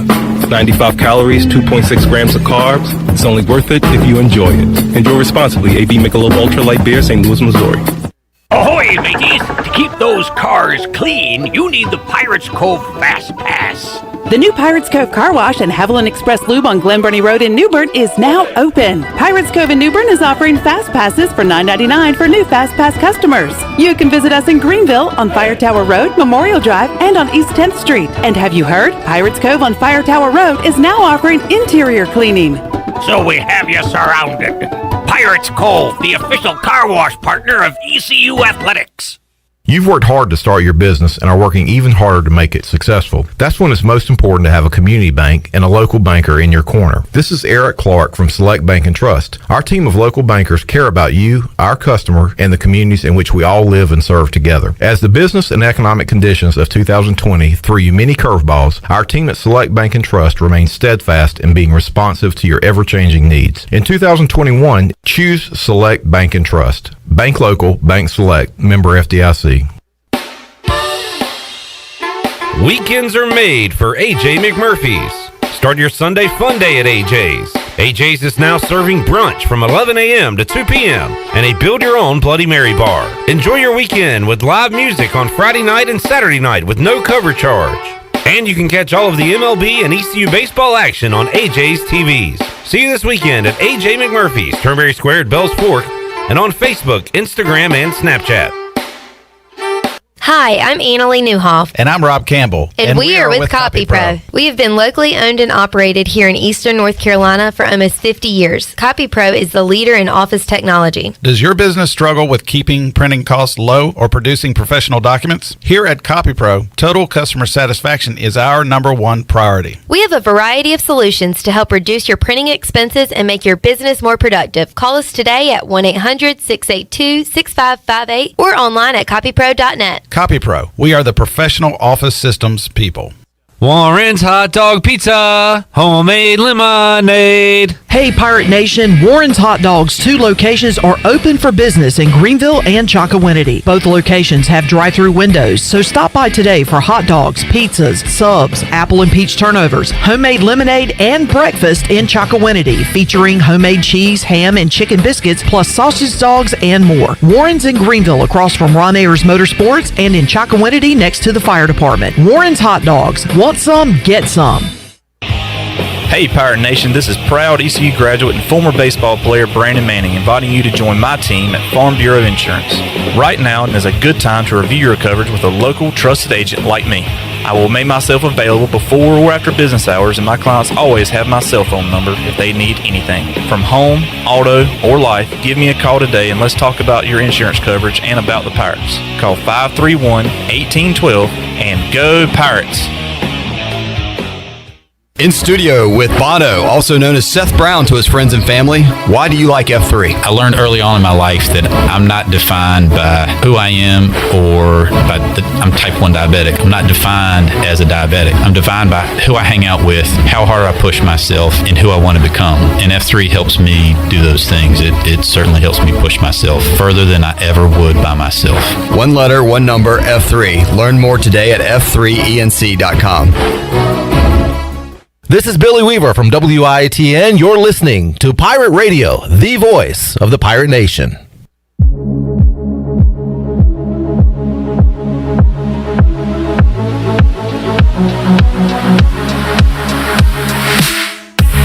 You're listening to Hour 2 of Pirate Radio Live. This hour of PRL is brought to you by Select Bank and Trust. Banking is banking until the service is not the same. Wouldn't you like to deal with a bank that is responsive to your needs, can make local decisions, and cares about you, the customer? Try Select Bank and Trust. Bank local. Bank select. SelectBank.com. Now, back to the show. Welcome back. Town Insurance is your premier independent insurance agency. From maximizing opportunities to minimizing risk, Town's insurance advisors offer expert professional advice to clients of all sizes. For personal or business insurance questions, call 756-8300 today. Now let's head back in to Pirate Radio Live. Here's your host, Clip Rock. Hello. Welcome back to the program. I was wondering where you went. I'm getting prepared for the Fantasy Masters draft. Oh, okay. Chandler, I'm going to have you come in and pick the draft order. So here are the rules. We're going to go 5 or 6 rounds depending on how long this takes. We need to take a timeout around 4:56. Okay. So we're going to go, if you get a point for every stroke under par your golfer is. I'm going to keep up with all the golfers. You also get a 2-point bonus if your golfer makes the cut, and a 5-point bonus if your golfer wins. So if you win, you'll probably win the whole thing, but not necessarily. Okay. So Are we wagering in anything? I don't know. You want to throw some cash on it? I'm down with it. All right, we'll talk about that off the air. Nothing crazy. So 5 for the winner, 2 for the make the cut. You get +1 every stroke under par, and you get negative. So we're trying to score the most points here. -1 every stroke above par. So we're keeping total for everybody. And Chandler, you can pick. Oh wait, by the way, we need to. All right, what pick do I have? Draw a number. Yeah, pick it. What pick do I have? Huh? 3. All right, that's okay. I have pick 3.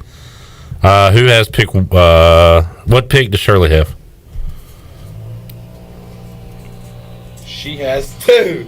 Okay. No! Chandler has the first pick, but we're going snake draft, so that might not be a great thing. But he does get his choice of golfer. All right. So Chandler, whenever you're ready, you can make the first selection. You will pick again picks 6 and 7. I'm just going to go with the top guy. I'm going to go with DJ. Okay, the defending champion, right? Yes. Dustin Johnson, back to back. All right, Shirley, you are up. Jordan Spieth. Okay, the person who just won a tournament. All right, so I am up next. Let's go with Bryson DeChambeau and John Rahm. Bryson DeChambeau and John Rahm are my picks. So we go back to you, Shirley. Brooks Koepka. Okay, Brooks Koepka is the pick. Chandler, you have 2 picks in a row here. I'm going to go with Mully's guy, Tony Finau. Okay. I'm also going to go with... If anybody's listening and wants to send me a tweet or a Facebook comment on who I should pick, let me know. Help me out. I'm going to go with Souffle. I believe it is Xander Schauffele. That's how you say that? So Tony Finau and Xander Schauffele. All right, Shirley, you are up. This will be your your third pick. I'm going to go with Rory. Rory McIlroy is the pick. I got 2 picks here. How did I get skipped? Because you're in the middle. Oh, okay. So it goes 1, 2, 3, 3, 2, 1. Gotcha. 1, 2, 3, 3, 2, 1. Okay. And I will take. I like Colin Morikawa, so I'll take him. Colin Morikawa, and I'll take Justin Thomas. Dang. Man, my team is stacked. All right, Shirley, back to you. I'm going to go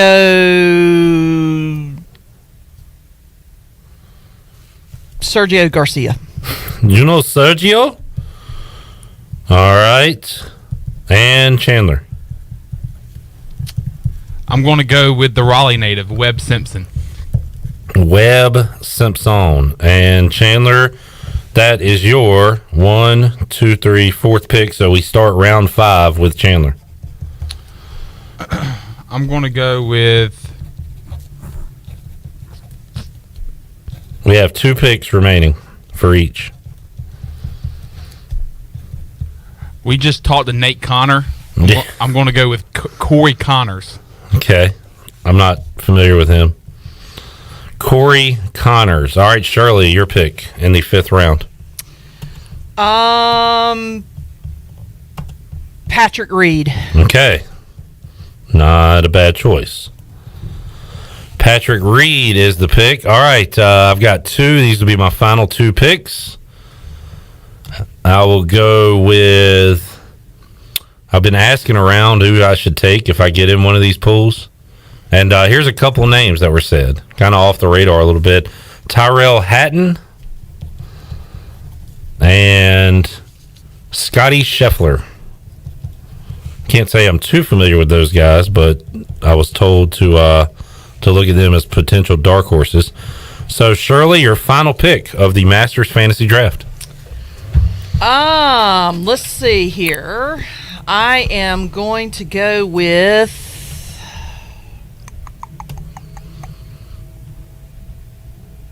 Has anybody picked Sanjay? Sanjay Eam? Yeah.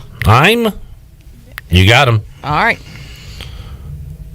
Sanjay Eam. Can I try to say this? Sure. He's on the top 20, I think. Oh yeah, Sanjay Eam.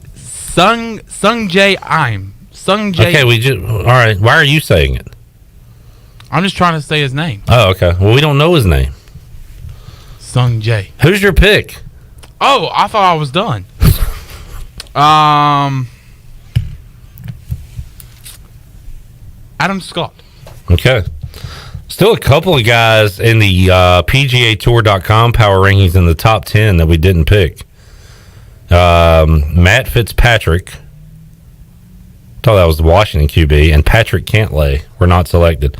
Adam Scott. So, running over the teams, Clip has Bryson DeChambeau, John Rahm, Colin Morikawa, Justin Thomas, Tyrell Hatton, Scotty Scheffler. Chandler has Dustin Johnson, Tony Finau, Xander Schauffele, Webb Simpson, Corey Connors, and Adam Scott. Shirley has Jordan Spieth, Brooks Koepka, Rory McIlroy, Sergio Garcia, Patrick Reed, and Sanjay Eam. Eam. All right, how's everybody feeling? I'm feeling pretty good. I don't feel so bad about it right now. I know. Well, we all got good golfers. Yeah. And again, this will go through the whole weekend, and you're going to have to pay attention tomorrow and Friday because you want to make the cut to get those bonus points for your team. Bonus points +2 if your guy makes the cut. Every stroke he finishes under par, he gets a point. Every stroke above par, you lose a point, and the winner gets a +5. So you could have a pretty crappy team, but if your guy wins, you're going to get a nice boost and potentially win. Nice. This whole thing. All right, now I got to be in charge of keeping this. I'm regretting doing this already. Hey, you're the one that volunteered it. I know. What do they do? Because Tiger's won it multiple times. Do they just put a new jacket on you, or do you wear the jacket? You put the you wear the jacket that you already won to the trophy ceremony. You put the a new jacket on top of the old jacket. Yeah, you're just sitting there like this. Well, I believe that so the previous winner puts the jacket on the new winner. I think if you win, I think it's like back a trophy. to back, Yeah. You're not wearing your old jacket. I don't Take think. the jacket off, hand it to the guy to present it to you, and then they put it back on. That's interesting because I don't know. Has that ever happened before? What, multiple winners or No, back-to-back? back-to-back winners. Yeah, let's see. I'll Google it up. Because that would be interesting how they do that. I believe somebody's done it. I think like the chairman or whatever presents the jacket instead of Tiger Woods won back-to-back 01, 02. Okay. I figured Tiger might have done it, but I wasn't entirely sure. I thought maybe there was a year in between. This golfer from England won back-to-back in 89, 90. From England? I'm trying to remember. Gary Player? He's from South Africa. Yeah. Who is? Gary Player. Oh, wow. He has won multiple times. He's won 3 times. Nick Faldo. Nick Faldo is the golfer I was looking for. Okay. Let's see. Who else has won back-to-back? He's a broadcaster now, right? I believe so. Jack Nicklaus won back-to-back in 65 and 66. So as it stands, only 3 have done it? Appears to be the case, yes. Huh. We'll have a little bit of Masters trivia tonight at Sports Trivia. Sweet. At AJ McMurphy's. I'll be there. Chan Man will... No music trivia, Chan? Nah, you Shirley just dominated. You whooped my ass on that one. I mean, and took you a little while on the sting. And by a little while, I mean like 12 seconds. Usually Yeah. you get it in like the first 2 seconds. Usually I can pick it up really quick, but in that particular case, they use the album version and not the radio version of the here song. we go. No, because there is a difference, because that the radio version of that song has a shorter intro. The album has a longer intro, and they use the album cut, and it took me a second. It wasn't until the flutes kicked in that it dawned on me what song it was. You got to listen out for the flutes. I always listen for the flutes. I want to go to music bingo with you sometime and see how good you really are. And, well, see, the problem with music bingo is you're playing against the card that you have. It's not necessarily that you're guessing what song it is. I mean, you do guess what song it is, but you got to have it on your bingo card too. So it's harder to win that way. But it would also be just fun. You going and just naming off things as soon as it comes on. Oh yeah, I do it all the time. AJ's now has music bingo on Thursday nights. Mm-hmm. I played music bingo over there before. I just I haven't done it in a while. It's probably been about a year since I've been back over there and played. More of a game of kind of like bingo, randomness more so than musical knowledge, because all the songs are pretty easily. Well, you got to know the name of the song in order to, but you also have to have it on your sheet. And if you don't have it on your sheet and in the right pattern that they're looking for, that's more. A little bit more where it's kind of out of your control, so to speak. Now, if you want to go head to head, play a song, identify the artist or the song, I can do that pretty easily. But when you have to play bingo in that fashion, it's hard for me to win. I have won before. At AJ's, actually won an AJ's gift card one time. I'm going to do a music heavy pirate radio trivia with Shirley and another contestant. Like on a Zoom? Maybe Chandler, yeah. Like on a Zoom? Yeah. Oh, yeah, we could do that. And I'll play... That'll be fun. Yeah. By the way, we've got episode 2, which is going to drop soon, of Pirate Radio Trivia. And we've got episode 3 recording next week. Couple of loyal listeners, John Moody versus Redbeard. Ooh. Will Redbeard show his identity? He will not.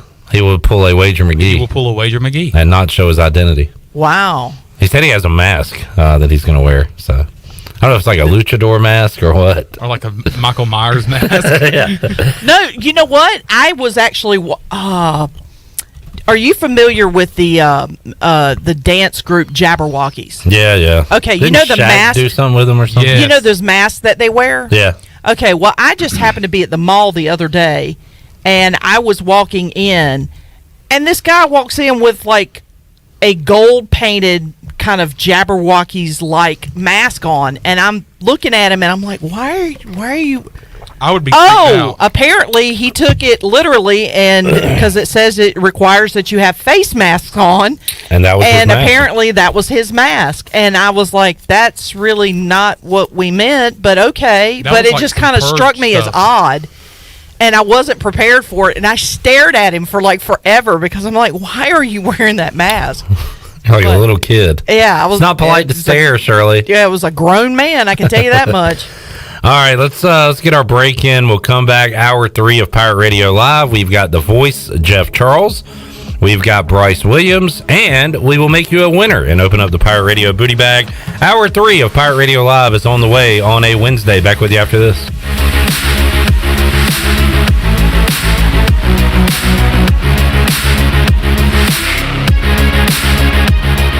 The area's #1 pool builder for over 40 years is Greenville Pool and Supply. From fiberglass to vinyl to custom concrete, they do it all. And if you already have a pool, make sure your water is clean and safe this swim season with the help of the pros at Greenville Pool. If you bring a water sample to them, they'll test it for you in the store for free. And going on now is the annual water care sale with 20% off all water care products in the entire store. The 20% off sale is going on now until Saturday, April 17th, but only at Greenville Pool and Supply. The Pirate Radio Podcast. Coach Rick Smith. I was a high school coach for 10 years. I love high school kids. And the kid just he didn't have a father. Right. His mother worked 2 jobs to try to make ends meet. And he was a great kid. She was a great girl, his mother. And I knew where his head coach wanted him to go. And do you think Linville Joseph was your biggest and best prize recruit you ever landed? Probably. At any school you were at? probably. Listen to every Pirate Radio podcast now by visiting our podcast channel and subscribing in Apple iTunes or SoundCloud. The Pirate Radio podcast is powered by White Claw Hard Seltzer, proudly distributed by Coastal Beverage. Hey Pirate fans, it's time to get that yard done right with the new John Deere mower from Quality Equipment. Our premium lawn care lineup is what every homeowner needs this spring. A John Deere will change the way you mow with easy-to-use attachments, effortless steering, and intuitive controls. Right now, save up to $700 on X300, X500, and X700 series mowers. Learn more at QualityEquip.com and get quality done right. Offer ends 10/29/21. Some restrictions apply. See dealer for details. If you are push mowing your yard using an inefficient lawn tractor or your current zero-turn spends more time in the shop than mowing your grass, it's time you look at a Hustler zero-turn lawnmower. Residential mowers from Hustler are built like tanks and drive like sports cars. All Hustler mowers have fabricated, welded steel decks. Don't settle on cheap units with flimsy stamped decks from big box stores. Come see Ron Ayers Motorsports. It will guide you to the right mower for your property and your budget. Find us at Ron Ayers Motorsports, Highway 11 north of the airport in Greenville. University PC Care has been the Pirate Nation's go-to IT expert since 2006. They thank you for your continued support and trust during these trying times. Many services can be done remotely and free pickup and delivery is available. As a Dell business partner and Apple authorized service provider, you can count on University PC Care for all your personal and business tech support needs. To make a remote appointment or to bring in your device for service at their Greenville or New Bern locations, call 558-1280 or go online at universitypccare.com. At Jimmy John's, we don't make sandwiches. We make the sandwich of sandwiches. We use fresh veggies because we don't hate salads. We just feel bad for them. We make our sandwiches exactly how you want because you're the one who's eating it. And we bake bread all day, every day because stale bread isn't bread. It's croutons. Sandwich history is written by the victors. Good thing we have legible handwriting. Jimmy John's, the sandwich of sandwiches. Order pickup or delivery on the app. E&S Hemp Company in Winterville is your premier CBD store. At E&S Hemp Company, they have helped hundreds of people just like you get relief from joint pain, anxiety, insomnia, and more by providing you the highest quality of CBD products available. E&S Hemp Company has a great selection of only the safest, purest, and most beneficial hemp-infused products available from honey, tea, coffee, candles, and more. E&S Hemp Company, Fire Tower Road in Winterville, and online ateshempcompany.com. There's no better time to drive away with a quality pre-owned car, truck, or SUV from Greenville Auto World. Greenville Auto World is your authorized rough country dealer. We specialize in lift and leveling kits along with custom wheel packages. Whether you're looking for ground clearance or enhancing the appearance of your vehicle, trust our team for your off-road experience. Greenville Auto World, 3840 South Charles Boulevard across from Hardee's at Bell's Fork or online at greenvilleautoworld.net. This is Pirate Radio, WGHB Farmville, 1250 and 92.7 FM Greenville, WDLX Washington, 930 and 104.1 FM Washington.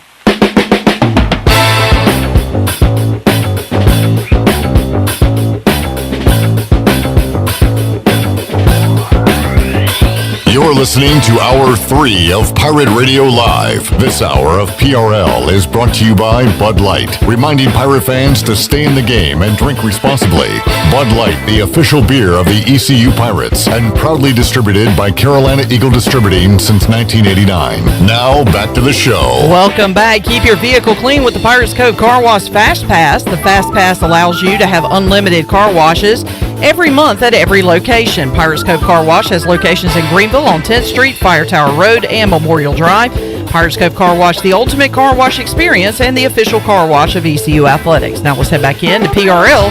Here's Clip Brock. Here's what's coming up. Hour 3 of Pirate Radio Live. We'll visit with the voice Jeff Charles in just a couple of minutes. We got Bryce Williams joining us on the Fixed NC Live line later this hour, and sometime within the next 56 minutes.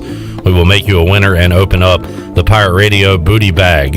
We will take a time out before we do. Quick look around Major League Baseball. Cubs and Brewers tied at 1 apiece in the 9th inning. Dodgers and A's tied at 1 apiece in the 5th inning. Braves and Nats are scoreless in the bottom of the 5th. It is the Phillies leading the Mets 4-0 in the 3rd inning.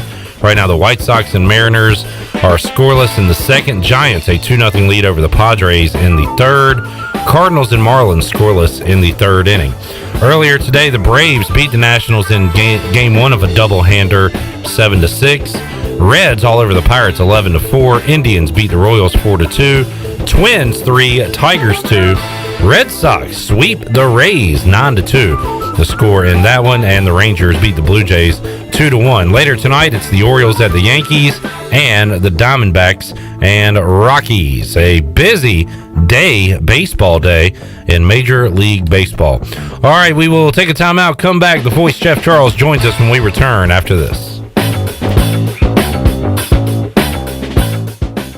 Here with Mike Mullis from Fixed NC. And Mike, you were telling me the other day, people ask you all the time, I didn't know you did that. What does that mean? You know, anything that involves property damage repair, call us first. If it's your crawl space, you've got interior humidity issues, a water loss, your ice maker line breaks, obviously fire and smoke, everybody knows we do those. But anything that involves interior or exterior property damage, we're your repair experts. Mike, how can everybody get in touch with you? 252-999-0001 or fixednc.com. Hey, O's fans, the all-new 2021 5-game flex plan is available now at Orioles.com/flex, providing you with the ultimate flexibility to select the games that fit your schedule and priority before the general public to select your games, including popular promo dates like the Jim Palmer bobblehead and Birdland Hawaiian shirt. Starting at just $99, you'll save big over single-game ticket costs, plus all plans are protected by O'Surance. Visit Orioles.com/flex.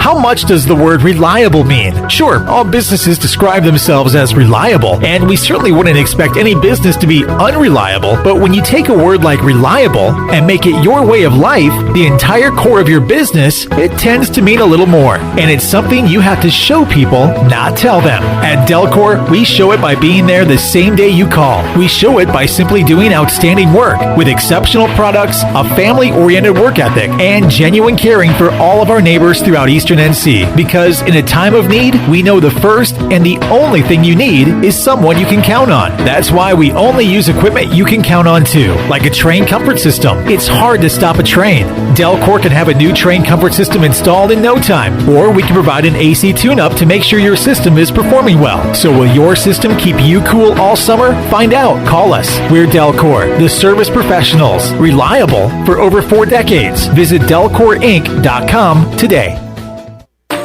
Did you know time spent outdoors can help improve your children's health and bring balance to their life? The Outdoor Heritage Advisory Council invites you to join the Patch program. This program is for any child under the age of 16 and includes activities like fishing, hunting, and hiking. These are just one of the many ways you can earn the exclusive patches from the Outdoor Heritage Council. For more information on how to sign up and get your adventure started, visit outdoorheritage.nc.gov.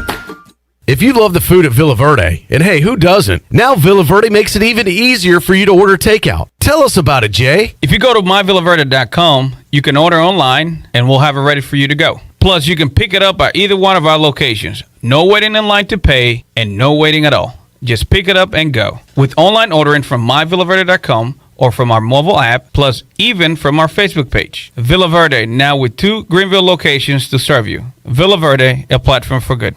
Save during Bostic Sugg Furniture's Spring Styles event. Freshen things up, make a statement, and make it exciting. Save on new looks, new colors, new styles. We have so many beautiful ways to update your home. Explore our 35,000 square foot showroom. From name brands like Bassett, La-Z-Boy, Rowe, Kincaid, and Restana, get up to 15% off plus 6 months special financing, or get special financing for 48 months. Step up your style right now at Bostic Sugg Furniture.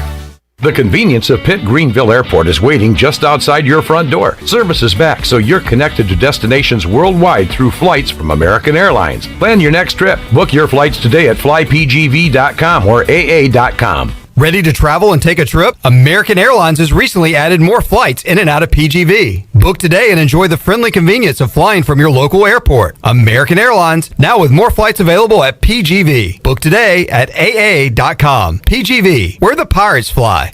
Hi, this is Morgan Ehlers, and you're listening to Pirate Radio, the voice of the Pirate Nation.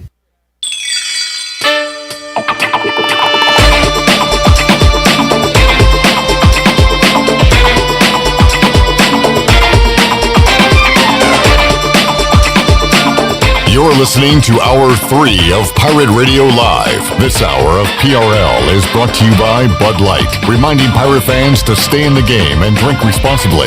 Bud Light, the official beer of the ECU Pirates, and proudly distributed by Carolina Eagle Distributing since 1989. Now, back to the show. Welcome back. Live well, move more, and hurt less with Kinetic Physical Therapy. If you're recovering from an injury, getting back into sports, dealing with everyday pain or fatigue, then Kinetic Physical Therapy can help you get back on track and live well. Kinetic has national certified therapists for physical, occupational, speech, and massage therapy, all in a state-of-the-art facility on Arlington Boulevard in Greenville. Visit kineticptgreenville.com for more information. Now let's head back in to PRL. Here's Clip Brock. All right, time for our weekly chat with the voice of the Pirates, Jeff Charles, who joins us on the Fixed NC Live line. A lot to talk about with Jeff on this Wednesday. Jeff, how you doing today? Clip, I'm doing wonderful. I hope you are. Yes, sir. Fantastic. Following a ton of day baseball, ECU back on the practice field. So a lot to talk about. We'll start with East Carolina, Jeff, and was good to see Mike Houston and company were back on the practice fields on Tuesday, getting some work in after what turned out to be about a week's pause due to COVID concerns and COVID testing and some positive cases. But now they're back, Jeff, not fully back, as Mike Houston said. Still some guys that he hopes to get back this weekend and on into next week as far as the kind of wait to play deal goes on, but should be fully stocked and ready to go this weekend or next week. So the Pirates able to get some more spring work in. That's a good thing. Yeah, that's a really good thing, Clip. And as we talked about it last week, the situation last year was really important to get the spring work in, and of course they couldn't. So I guess we're making a little bit of progress with the guys back on the field this year. And again, it's a very important time for any college football team across the country, including ECU, to get these spring practices in, and they're going to be able to get them in, it looks like. I know folks are disappointed with the spring game being canceled this year, but you know, the important thing is that they get all the practices in. I think the spring game is always fun, especially for fans when they get a chance to go out to Dowdy-Ficklin Stadium, Bagwell Field, and watch the spring game, and we get to talk about it, and it's always a preview look into the fall.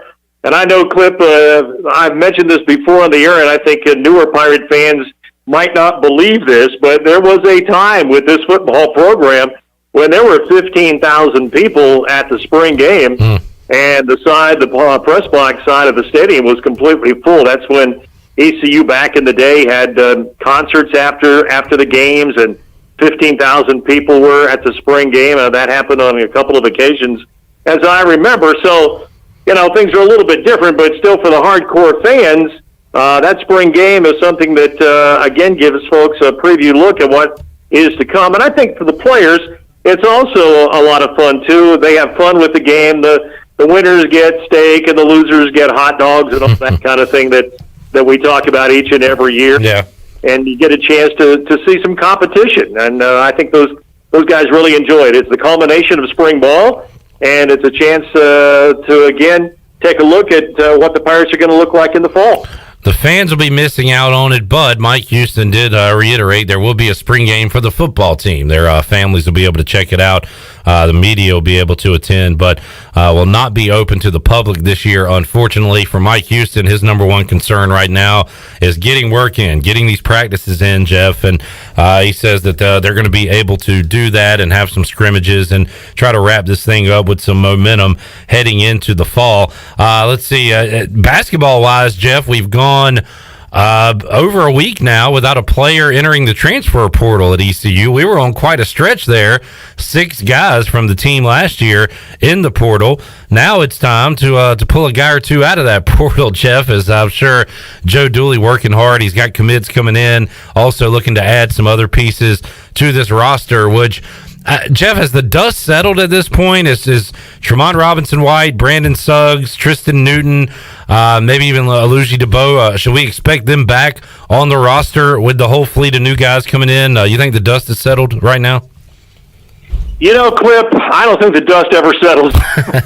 Good point. Basketball. Yeah. I really don't. It seems like every day is a new adventure, you know? And so you would think that those guys are going to be around next year, but my goodness, who knows? And I think the coaches sometimes are the most surprised people in the world, and they're around the guys all the time. And I think every day they go into the office, it's a new adventure, and you don't know who's going to come through the door and tell you that he's on his way out. So I hope all those guys stay. I mean, they're good guys. They play hard. They need some help, as we know, Clip. The Pirates need some reinforcements here, and we're excited about some of the new guys that Joe already has commitments from. We'll know a little bit more about that in a couple of weeks. But, we're excited about the guys that committed to him early on. And let's face it, with all the guys with the defections, I mean, they need more players, and they really need some front court players to be added to this roster. So, it's going to be a new look again for the Pirates coming up. And, of course, we're all watching Jaden Gardner and his situation as well. I know a lot of Pirate fans have been talking about that. And, Jaden Gardner, I said this last week on your show, Clip, I've got the utmost respect for him. That kid gave it every ounce he had while he was there. I referred to him on the air the last 3 years as the ultimate warrior. What a great competitor he is, and he left it on the floor every time he played. And he's a good guy off the floor, goes to class, good teammate. And as we all know, he plays so very hard. He gave ECU everything that he could for 3 years and had an outstanding career. And, at the end of the day, I hope most people feel this way, and I think most of them do. You just pat Jaden on the back and just say, hey, thanks for what you did for ECU, and we wish you the best in the future. And I hope he goes to a program where he can see a lot of playing time and be a key contributor. And most importantly, Clip, I hope he goes somewhere where he can win, because this is a kid who has a burning desire to compete and to win. And I know it really bugged him that, the Pirates just weren't able to win while he was here in these 3 years. So I hope he finds the right landing place, and he's got a chance to enjoy winning and maybe have a chance to go to the NCAA tournament and play in the big dance. And we just wish Jaden all the best. Jeff Charles joining us on the Fixed NC Live line. And Jeff, ECU baseball coming off a 4-game sweep. They will try to repeat the feat, which we didn't know how many 4-game sweeps there would be in the AAC this year. ECU, 1 series down and 1 sweep under their belt already. A very impressive weekend of baseball for the Pirates. And now they face another struggling team in Memphis with an opportunity to really get an early stranglehold on the American, Jeff.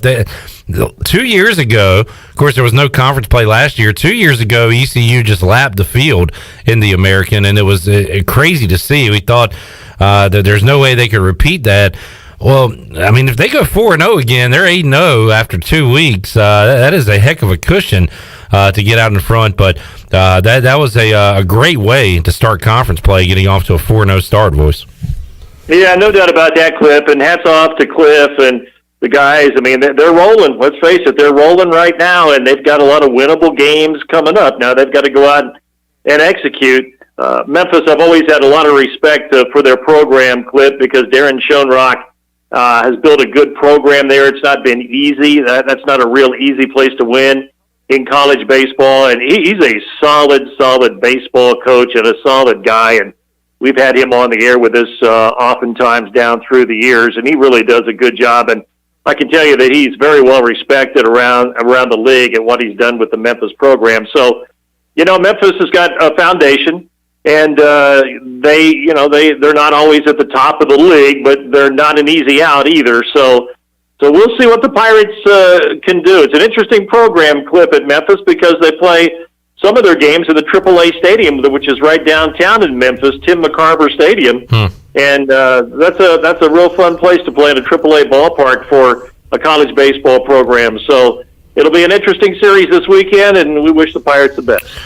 Jeff Charles joining us. Jeff, the Reds beat up on the Pirates today. Now, a lot of teams are going to beat up on the Pittsburgh Pirates this year, but the Reds are 5-1.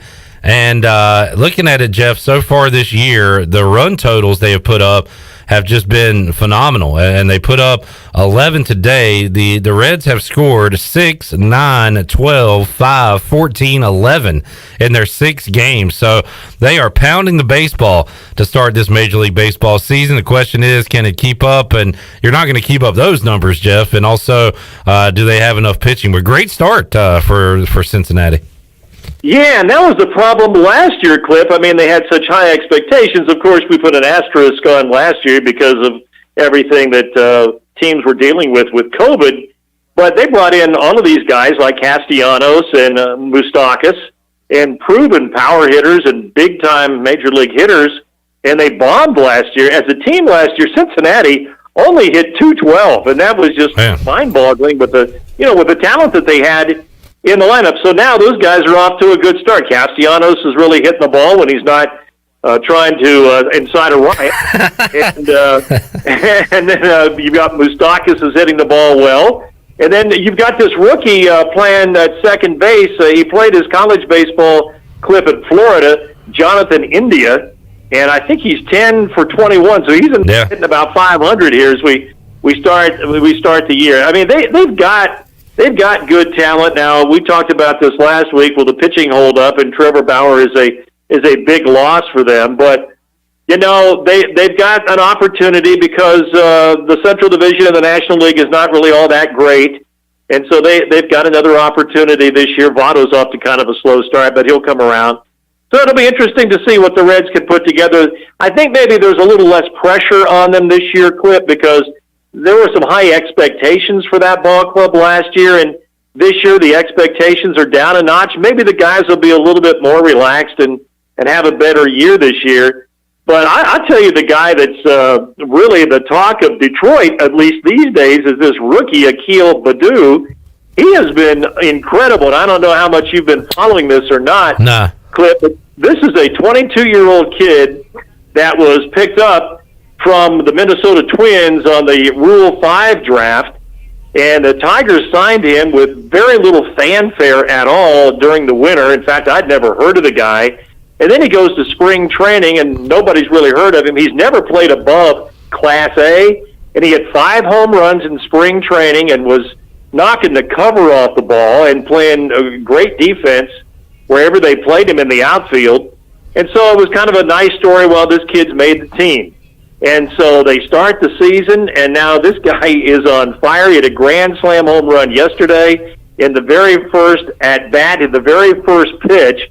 He saw in the major leagues he hit a home run over the weekend. Then today he got a triple, and he threw a guy out from the left field corner. He threw a guy out at second base and just threw an absolute laser to second base. And so in Detroit, and now it's being picked up around the country in Major League Baseball, everybody's talking about this guy. His name is Akil Baddoo. He grew up in Silver Spring, Maryland, not that far from us, and also finished a high school in Conyers, Georgia. I think he was a second-round pick of the Twins, and he kicked around in the low minors. He never played above Class A baseball, and he's gone from Class A now to the Detroit Tigers, and he's lighting the place on fire. So he's a lot of fun to watch. He can really run. He's a powerful kid. He's like 6'1", 210, but he can run, and it was a lot of fun watching him today with that triple and just watching him fly around the bases. And everybody in Detroit's talking about this kid. Wow, yeah. Watching highlights of his walk-off hit. You mentioned the grand slam. He's hitting .455 out of that RBI triple today. And a very marketable name, too, Akil Baddoo. Very cool name, Jeff. You might get some money off that, and if he keeps playing well. Jeff Charles joining us. Jeff, I know you love to watch a great, athletic performance on the court, on the diamond, on the field, whatever. You want the Pirates to win, but if you watch a team playing well, it just makes it so much more fun. Having said all that, how about Baylor's performance Monday night? I mean, that was one of the best performances I can recall seeing. They dominated Gonzaga. Gonzaga, you could argue didn't play their best, missed free throws, missed some three-pointers, but I don't know if it even would have mattered. Baylor nearly played a perfect game Monday night to win the championship. Well, they did, Clip, and hats off to them. They played a great game. They had a great year, a great tournament. When they took Houston apart, I became a believer. Yeah. We know how good Houston is, and they just ran roughshod over Houston. They were never in the game, as you know. I think, what was it, like 36-14 or something to start the game, and they just blew them out. And that's not easy to do against a Kelvin Sampson team that plays that well defensively. But those guards are just so good, and they're so athletic. And Clip, we talk about the transfer portal, and And how about some of those kids that they picked up that were at a lower division? They were around here, right, Jeff? Was it Big South or? Yeah, the kid from PC, Presbyterian College, the kid from UNC Asheville. So, I tell you what, Clip, it just kind of raised my eyebrows a little bit on coaches and who are good talent evaluators and maybe who aren't.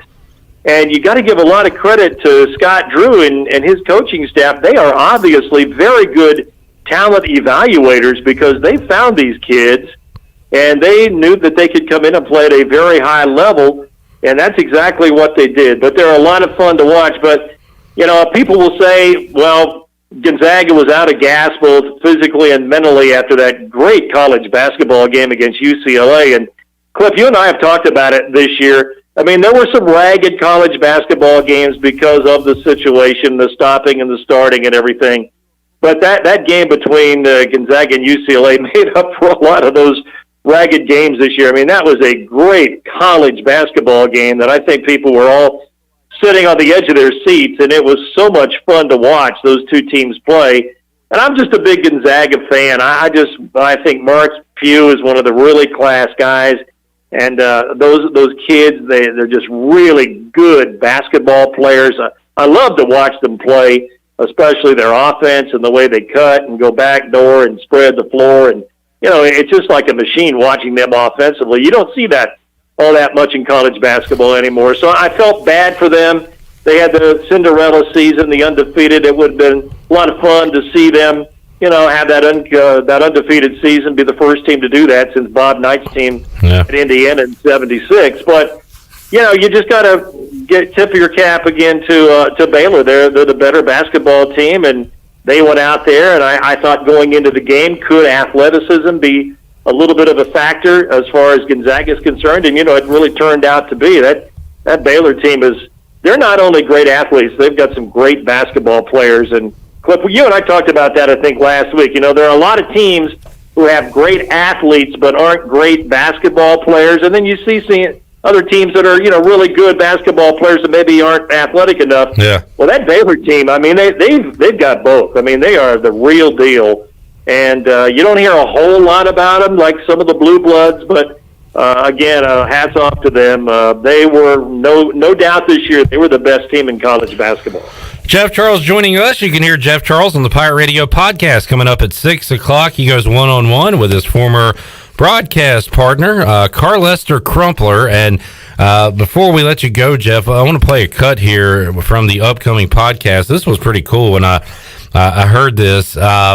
How big of a recruit was Carlester Crumpler coming out of high school? He had some big names coming after him from some now what are known as Power 5 schools, and he talked about getting some recruitment letters from some big stars in the NFL. And Shirley, hit Crump one. I have one from Gale Sayers as well as one from Roman Gabriel. They are sitting in the curio laminated at this very moment as we speak. Two of the probably most significant letters that I've ever gotten from a recruiting standpoint where, both were, of course, in the National Football League at the time. The Los Angeles Rams was Roman Gabriel and Gale Sayers with the Chicago Bears. And my adopted guardian, Al Wheeler, actually had those two. I think he had them laminated for me, and of all the mail that I received during that period of time of recruiting, there may be some somewhere, but those are the two significant pieces that were actually laminated and sits in a curio today at my home. So, and got the dates in 1969, I believe it was. One may have 68, one may have 69, when they were encouraging me to consider Kansas, and of course Roman Gabriel was advocating for NC State. So that was so yes, I do have that memorabilia, so to speak. Carl Lester Crumpler there on the Pirate Radio podcast, hosted tonight by Jeff Charles. You can hear it at 6 o'clock. And Jeff, that was really I don't know if I could turn down a letter from Gail Sayers. That was pretty awesome to hear Crump tell those stories. And he's got a ton of them coming up on the Pirate Radio podcast, but I found that one interesting. Yeah, he has a whole bunch of them, and it was so much fun doing the podcast with Crump, and he and I are dear friends. We go back, our friendship, to 1988. I came in April of 1988 to ECU, and I think Crump came in like June.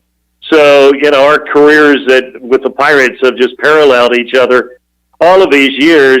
And I'll tell you another thing that I think we talked about it on the podcast is that, Crump almost became a Michigan State Spartan. And I don't know how many people know about that, but he took a recruiting visit to Michigan State. And this is interesting, Clip, because when you looked at Michigan State's roster, like in the 60s and early 70s and mid-70s, they had a number of African-American players from the South. And I always wondered about that, and I did a little investigative work, and I talked to some people who were around at that time.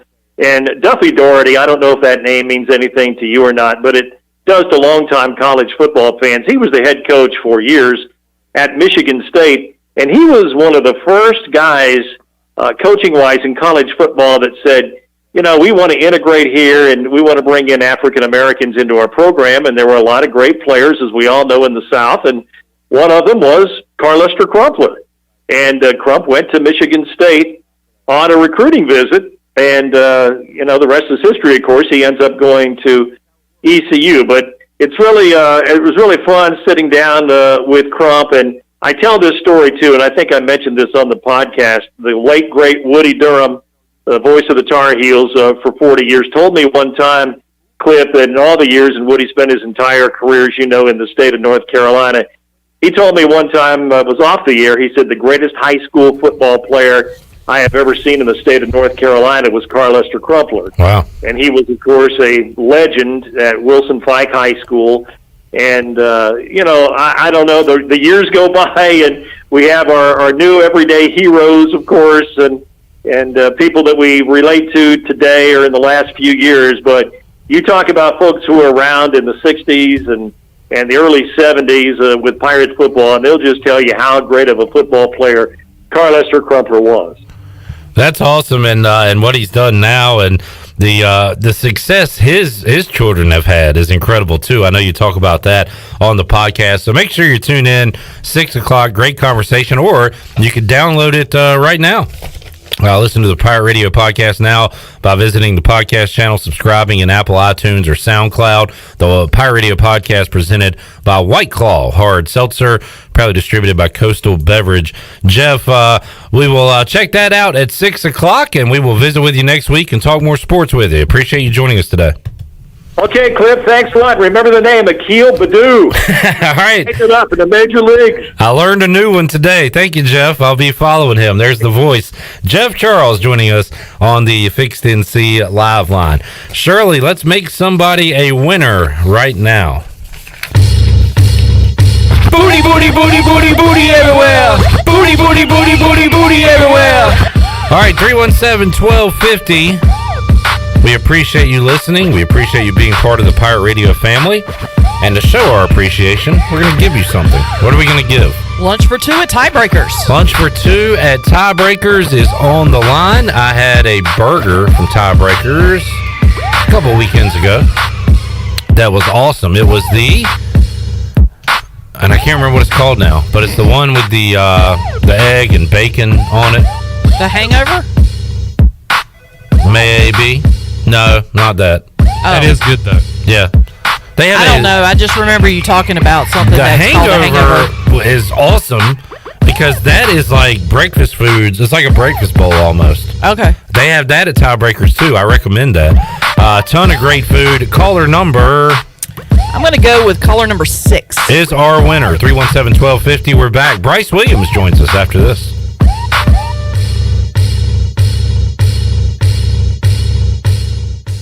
Hey Pirate Nation, this is Tom Brown from Brown & Wood Buick GMC Truck. We've been serving the Pirate Nation in Eastern North Carolina for 83 years. We have 4 brands, 3 generations, 2 showrooms, and 1 goal to make sure you leave a happy customer. This month at Brown & Wood, get a 2021 Buick and save over $5,000 off or 0% for 72 months. And as always, Brown & Wood is the home of the lifetime powertrain warranty. We're located on Greenville Boulevard next to the Convention Center, or shop us online at brownandwoodauto.com.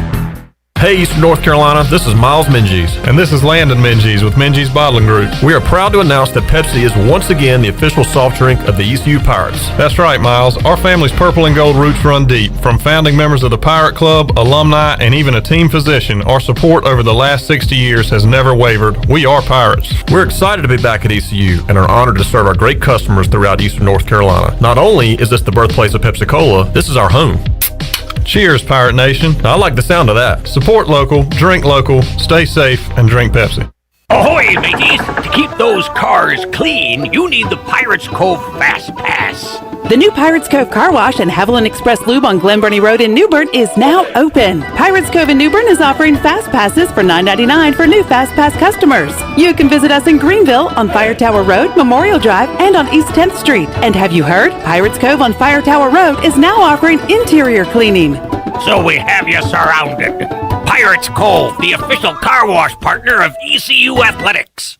With rates being historically low, now is the best time to buy or refinance your home. This is Talbot Green with Angel Oak Home Loans. Now is the time to take advantage of the opportunity to buy more home or refinance your current mortgage. The combination of our local team's experience and Angel Oak's wide offerings of products from standard conventional, government, and portfolio loans has something for most financial situations. For more information, call Talbot Green, Joanne Weir, or Wanda Hager at 751-2060. NMLS 1719250 and 685-842. Equal housing lender. If you wake up in the morning with a backache, feeling more tired than you did when you went to bed, you probably need a new mattress. And the best place to get that mattress is Factory Mattress. Hi, I'm Kirk Smith, General Manager. For more than 40 years, Factory Mattress has been Greenville and Wilson's local mattress dealer. We guarantee the lowest price on the area's best selection with over 50 models to choose from. No seconds or overruns. Factory Mattress offers only first quality, direct from the manufacturer. Sealy Posturepedic, Beautyrest, Stearns & Foster, and Tempur-Pedic. The most highly trained sales associates with over 60 years of combined experience. Same as cash financing with 0 interest up to 48 months and free local delivery.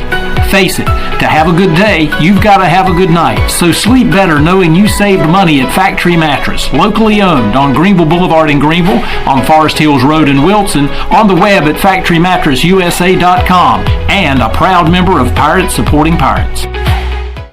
If you are push mowing your yard using an inefficient lawn tractor or your current zero-turn spends more time in the shop than mowing your grass, it's time you look at a Hustler zero-turn lawnmower. Residential mowers from Hustler are built like tanks and drive like sports cars. All Hustler mowers have fabricated, welded steel decks. Don't settle on cheap units with flimsy stamped decks from big box stores. Come see Ron Ayers Motorsports. It will guide you to the right mower for your property and your budget. Find us at Ron Ayers Motorsports, Highway 11, north of the airport in Greenville.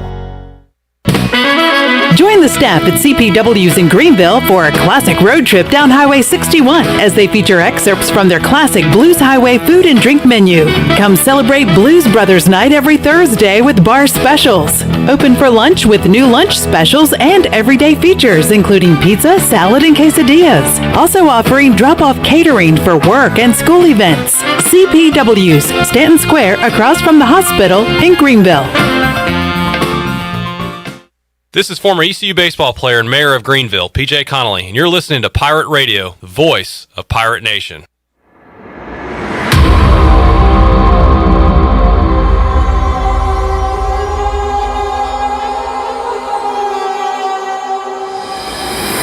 You're listening to Hour 3 of Pirate Radio Live. This hour of PRL is brought to you by Bud Light, reminding Pirate fans to stay in the game and drink responsibly. Bud Light, the official beer of the ECU Pirates, and proudly distributed by Carolina Eagle Distributing since 1989. Now, back to the show. Welcome back. Thinking of remodeling your home or business? AG's Home Solutions have been serving the remodeling needs for Eastern North Carolinians since 2017. The company specializes in additions, kitchen and bath remodels, historic preservation, commercial upfitting, and new construction. AG's Home Solutions offers a full-service design center and showroom staffed with a knowledgeable sales and design consultant ready to help with any remodeling project. Visit aghomesolutions.com to get started today. And congratulations to Josh Kroom of Greenville. Picked up lunch for two at Tiebreakers. Tiebreakers is open every day at 11 a.m. and is the best place to watch your favorite sports while enjoying the best wings in town, along with sandwiches, appetizers, cold beer, and more. Follow Tiebreakers on Facebook and Instagram for daily updates. Now let's head back in to PRL. Here's Clip Brock. All righty, welcome back into the show. I'm thinking about a new look. What do you guys think?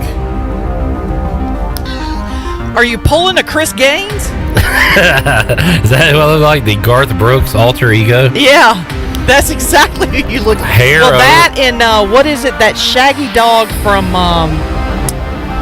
is it the Bugs Bunny cartoons? Kind of. It's like I tell you, it helps with the lights in here. The lights aren't so bright. I can see a little bit. You look like that dog from I believe it's the Tom and Jerry cartoons. Was it like the Laugh Olympics? Like, the big dog with the shaggy. And was it the one that laughed? Yeah. I can't do it. It was like wheezing or whatever. Yeah. All right. Do we have Bryce? Or are you hooking up? No, not yet. Right. I had to call. Gotta get him now. That's itchy. I gotta get a haircut. I don't like getting a haircut. I want my wife to do it. She doesn't want to do it. Will you cut my hair? I wear a hat all day anyway. I could just cut it myself. Should I try that? No. Absolutely not, buddy. Yeah, probably not. I guess I'll just bite the bullet and go get an actual haircut at some point. All right, Bryce Williams said to join us on the Fixed NC Live line. I got a text from Bryce earlier. Oh, wow. I got a text from my buddy Daniel that says Pablo Sandoval 2-run bomb, and that means it is Braves 2, Nationals nothing in the top of the 7th inning. Pablo Sandoval. Yeah. Wow, his second home run of the year. The Panda doing it again. He's more than a panda now. He is a big fella. He is a grizzly bear. Let's see. Bryce said it earlier today. Hey, Clip, just let me know if you want to call in. Had a great day fishing. So let's get an update from Bryce Williams, who joins us on the Fixed NC Live line. Damn near had a great day. Did have a great day. Bryce, how you doing, buddy? I'm doing good. How y'all doing? Good, man. Tell us about your day. Where you been? What you been doing? And what happened? Hey, it ain't over yet. We got live action right now. That's awesome. Yeah, we had a good morning. We went out to under the wreck and got on the bluefish. We're hoping to get some bonita, which are a type in the tuna family, but we caught some blues, and then we ran around to one of the jetties. Fast forward, we went to fish around one of the docks and got on the gray trout pretty heavy. So wore them out for the first part of the day. Came home, and we needed a little tiger snooze. So we went home and then came back out and wore the gray trout out again. Now we're back in one of the creeks at Atlantic Beach trying to catch some redfish. So trying to mix it up, but it's been a good day. Did you say tiger snooze? Tiger snooze? A little tiger snooze. Yeah, that was off of that was a Hangover. Okay, I missed the reference. Well done. All right, so the day continues on. Is this you're making it a full day out of this, Bryce? Oh, it's a full day. We skipped out of here, and the weather was actually supposed to be, the weather's really nice out here, but the wind wasn't supposed to be blowing as hard as it was. But, heck, it's been a good one anyway, so we pay attention to the forecast, and it was a good one at least to skip out on. Good deal. Yeah. Good deal. Some other good news, Bryce Williams. ECU returned to the football practice field yesterday, so I know you're excited about that. Good deal. So that's, I guess, less than what they've typically done, isn't it? Yeah. We were expecting like 10 days minimum. They went barely 7 days, 6 days, so that's a good thing. Well, that's good. Hopefully you guys can get back in the groove again, and hopefully we don't have that pop up again. Yeah, and Mike Houston talked about that, wants to do everything possible to keep his guys at practice, keep them on the practice field, and of course, keep them on the playing field when it comes to the fall. And let's say cut 10, Shirley. Mike Houston was asked, was conditioning an issue yesterday when the guys returned. Here's what he talked about.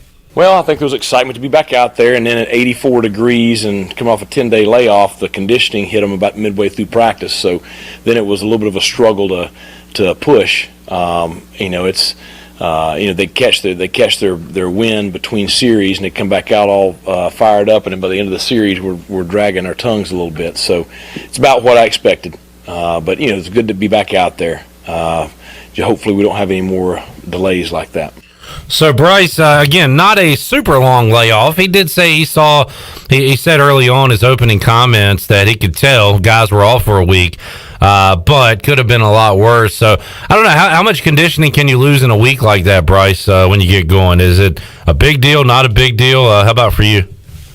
Yeah, I think it's a pretty big deal. I mean, as in anything, especially with physical activity, it's very easy to lose it and, hard to gain or even get back to where you were. So, I mean, definitely guys taking a week off. I don't know if the guys took initiative and, did any kind of conditioning or anything like that. They must have not, but a week is definitely a long time to not be doing anything physical, whether it's, strength and or running. And of course, thank goodness it's the spring, and hope we don't have this come up because you have a week off during the season, that just allows the guys to fall back even more. So, but yeah, a week off is definitely a long enough time to lose what you've already worked for. Bryce Williams joining us. Shirley, let's hit cut 12 again. Mike Houston was asked if he's excited to see his guys scrimmage against one another. Oh, yeah.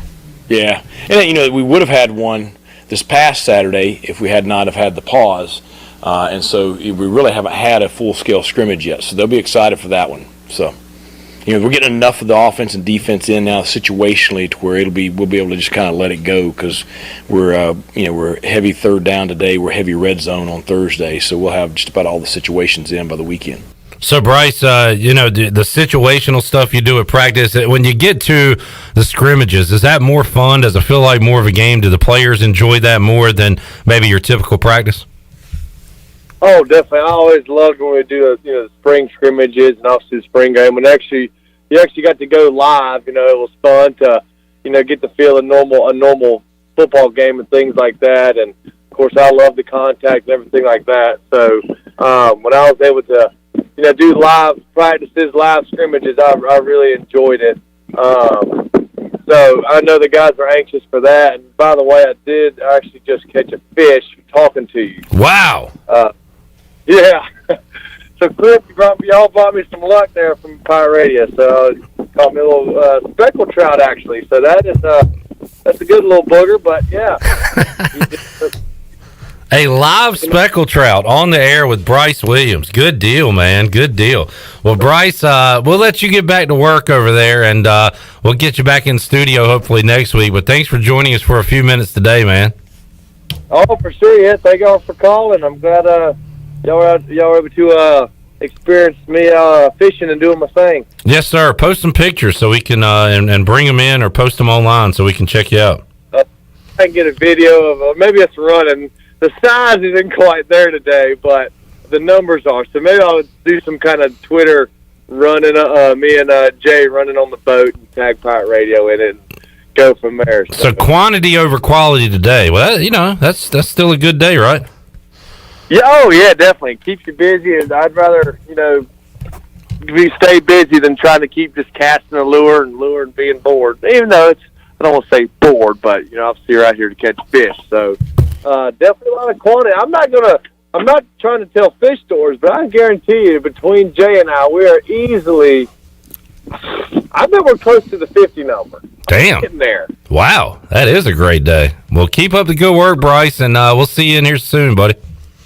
All right, y'all have a good one. Talking some fishing and some football with Bryce Williams, and a live catch on the air right there as Bryce is getting it done. Did not get skunked today, even got a tiger nap in. You can tell how much he enjoys doing that just by talking to him. He's also just a happy-go-lucky guy anyway. Yeah, he's pretty generally in a normal state of happy, I would say. But you can just tell he loves being out there on the water. And, man, almost 50 fish caught today. That's insane. Yeah, good day for Bryce and crew. All right, let's get our final break in. We will come back, have more for you on Pirate Radio Live, wrap it up, and get ready for a Thursday edition of the show. I'll tell you what we got coming up when we return after this.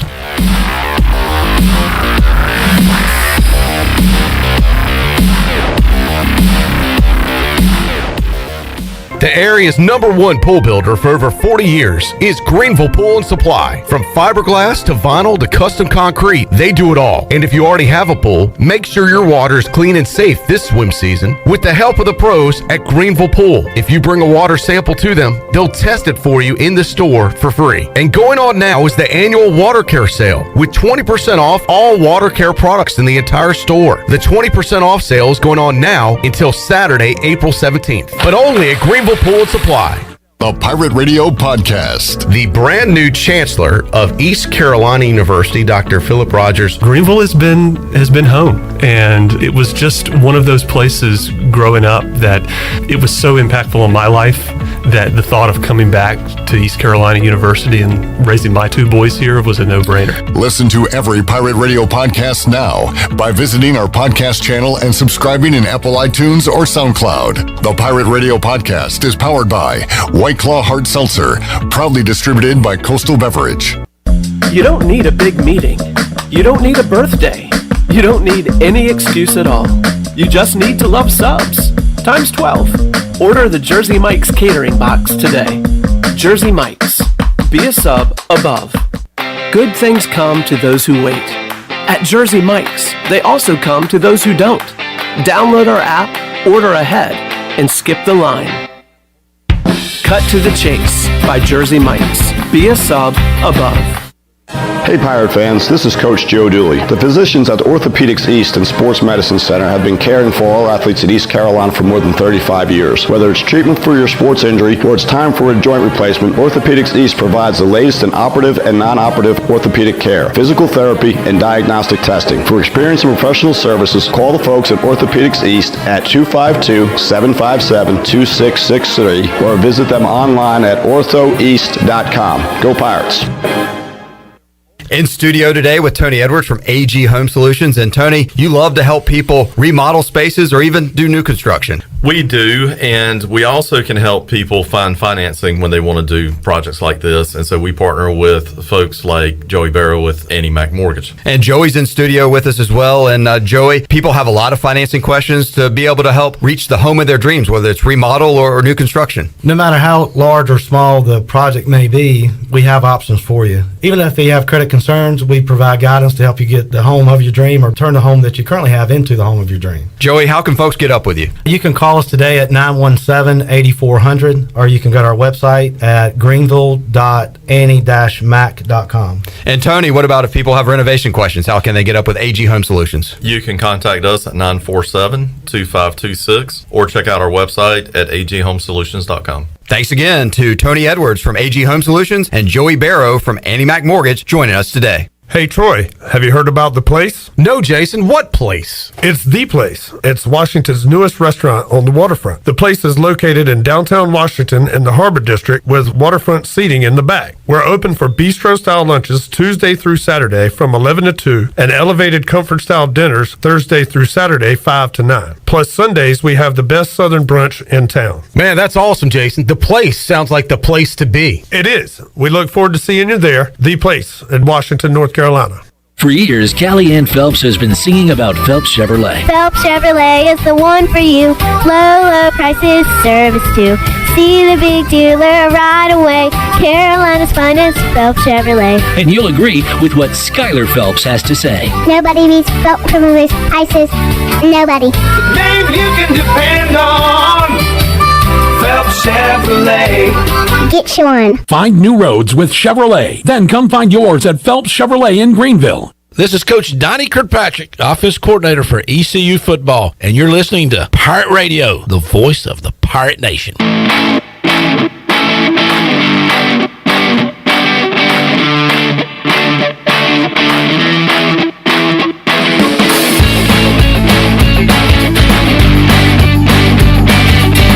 You're listening listening to Hour 3 of Pirate Radio Live. This hour of PRL is brought to you by Bud Light, reminding Pirate fans to stay in the game and drink responsibly. Bud Light, the official beer of the ECU Pirates, and proudly distributed by Carolina Eagle Distributing since 1989. Now, back to the show. Welcome back. Taking a look at your stock market report for today. The Dow was up 16 points and closed at 33,446.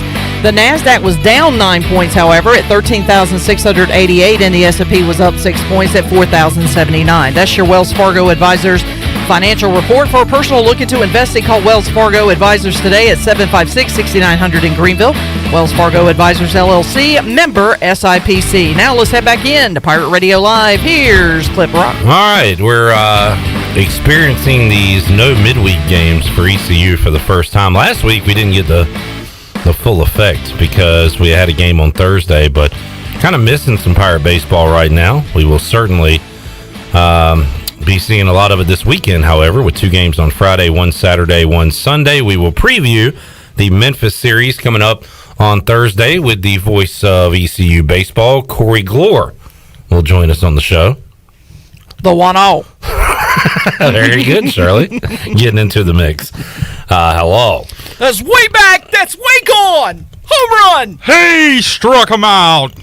Corey Glore will be here, and looking forward to talking to him. We will also welcome back Stephen Igo, Troy D, and more coming up on Thursday's show. Looking forward to Friday getting Tony Dunn's take on their new quarterback for the Panthers, Sam Darnold. Tomorrow. Yes. Ask Troy about this interesting experience that he had at a local restaurant. Okay. That's all I'm going to Anything else, or just... is that the only tease we get? He got freaked out at a local restaurant. I'm going to let him kind of tell the story in the way that only Troy D can. There goes hour 3 of the show, because that'll take the entire time. But that's Did you know he likes the build-up? I don't have to do any show prep for hour 3. It is a cool, neat story. Cool, neat story. Yeah. Okay, all right. Kind of sick story. Surely I'll definitely forget about Cool, that. neat story. Before, between now and then, so just remind me when Troy's on the air. Yeah, I'll remind you. I'm sure I'll forget. probably bring it up himself. He'll probably bring it up because I'll probably forget between now and then, too. Okay, somebody will remember to tell that story coming up on Thursday. If you're watching on Facebook Live or YouTube Live, how about remind us? That should be easy. Chandler. Yes, sir. Mr. Brock. Do you call if a team beats another team twice in a double-hander, is that a sweep? Is it a double-hander sweep? I guess. All right, well, the Braves have swept the Nationals. Oh, man. Woo! 2-0. Hey, what the hell? Huh? I was cheering. She's happy, Chandler. I figured I would cheer for. She is happy. Her Red Sox won today. Yeah. I would hope so. 9-2, baby. So the Braves go from no wins to 2 wins pretty quick. They're down 2-4. Christian Martinez hit a monster home run over the monster. Today? Yeah.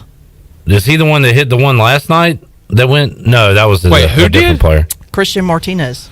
Oh, I don't know why, but I was thinking you said, and I heard Martinez, and I was thinking you were talking about J.D. Martinez, and I was like, he's still playing baseball? No. Oh, no, Shirley. You're talking about Vasquez, right? Christian Vasquez. I'm sorry. Did I say? Yeah. You combine. You're right. I got it. J.D. Martinez and Christian Vasquez. Yeah. Vasquez hit the bomb last night, and he hit another one today. So he has 2 dingers on the year now, and Red Sox playing pretty well as they sweep the Rays. I don't know why they got off to such a bad start those first 3 games, but now they're starting to play like they're supposed to. O's and Yankees about to go at it in the 6 o'clock hour. We've got the Pirate Radio podcast with Jeff Charles and Carlester Crumpler. Before we go, here's another little tease for the podcast coming up at 6 o'clock. Crump talked about his time with the Buffalo Bills and had a pretty interesting teammate when he was with the Buffalo Bills, the Juice, O.J. Simpson. Ever heard of him? Crump talked about that a little bit with Jeff. Oh, that O.J. Simpson guy. O.J. didn't have the reputation now, then as he has now, and actually he was pretty he was a pretty cool guy to be around. Of course, he was the icon of the National Football League. I mean, he was the guy, and you go to an airport and get off that plane, and there would be fans, or female fans, that were there to greet OJ. And he went on to talk more about his experiences with O.J. Simpson. Did you intentionally mean to cut that off? I cut it there because it went on for another minute or two, and I didn't want the cut to be too long. Just kind of a tease. Yeah. But yeah, the girls would go to the hotel and try to meet O.J. Simpson, and like he said, I remember my first memory of O.J. was not a football player. Surely it was an actor in the Naked Gun films. So in the Hertz commercials. Yeah, that was a few years before we got to know how we know O.J. Simpson now. So definitely a character change for the Juice, I would say. Who was a very popular and happy-go-lucky guy until the whole alleged double murder thing. And then also basically pulling a gun on somebody, right? Yeah, he pulled a gun on somebody who in the he hotel thought room he stole his memorabilia. Well, he went to prison for that. But they stole his memorabilia. I'd be pretty hot about it. Yeah. Give me back my memorabilia. Give me back my memorabilia. All right, Shirley, Chandler, enjoyed it. As always. I've got our list of golfers here, so we will now be paying attention to the Masters a little bit. Golf clap. That begins on Thursday. We'll talk some golf with Greeny on Friday. And we will talk some Pirate Baseball with Corey Glore coming up on Thursday's edition of Pirate Radio Live. Thanks for tuning in today. Have a great rest of your evening, and we'll see you Thursday, 3 o'clock, for an all-new edition of Pirate Radio Live. So long, everybody. Thanks for listening to Pirate Radio Live, an exclusive presentation of the voice of the Pirate Nation. This is Pirate Radio, WGHB Farmville, 1250 and 92.7 FM Greenville, WDLX Washington, 930 and 104.1 FM.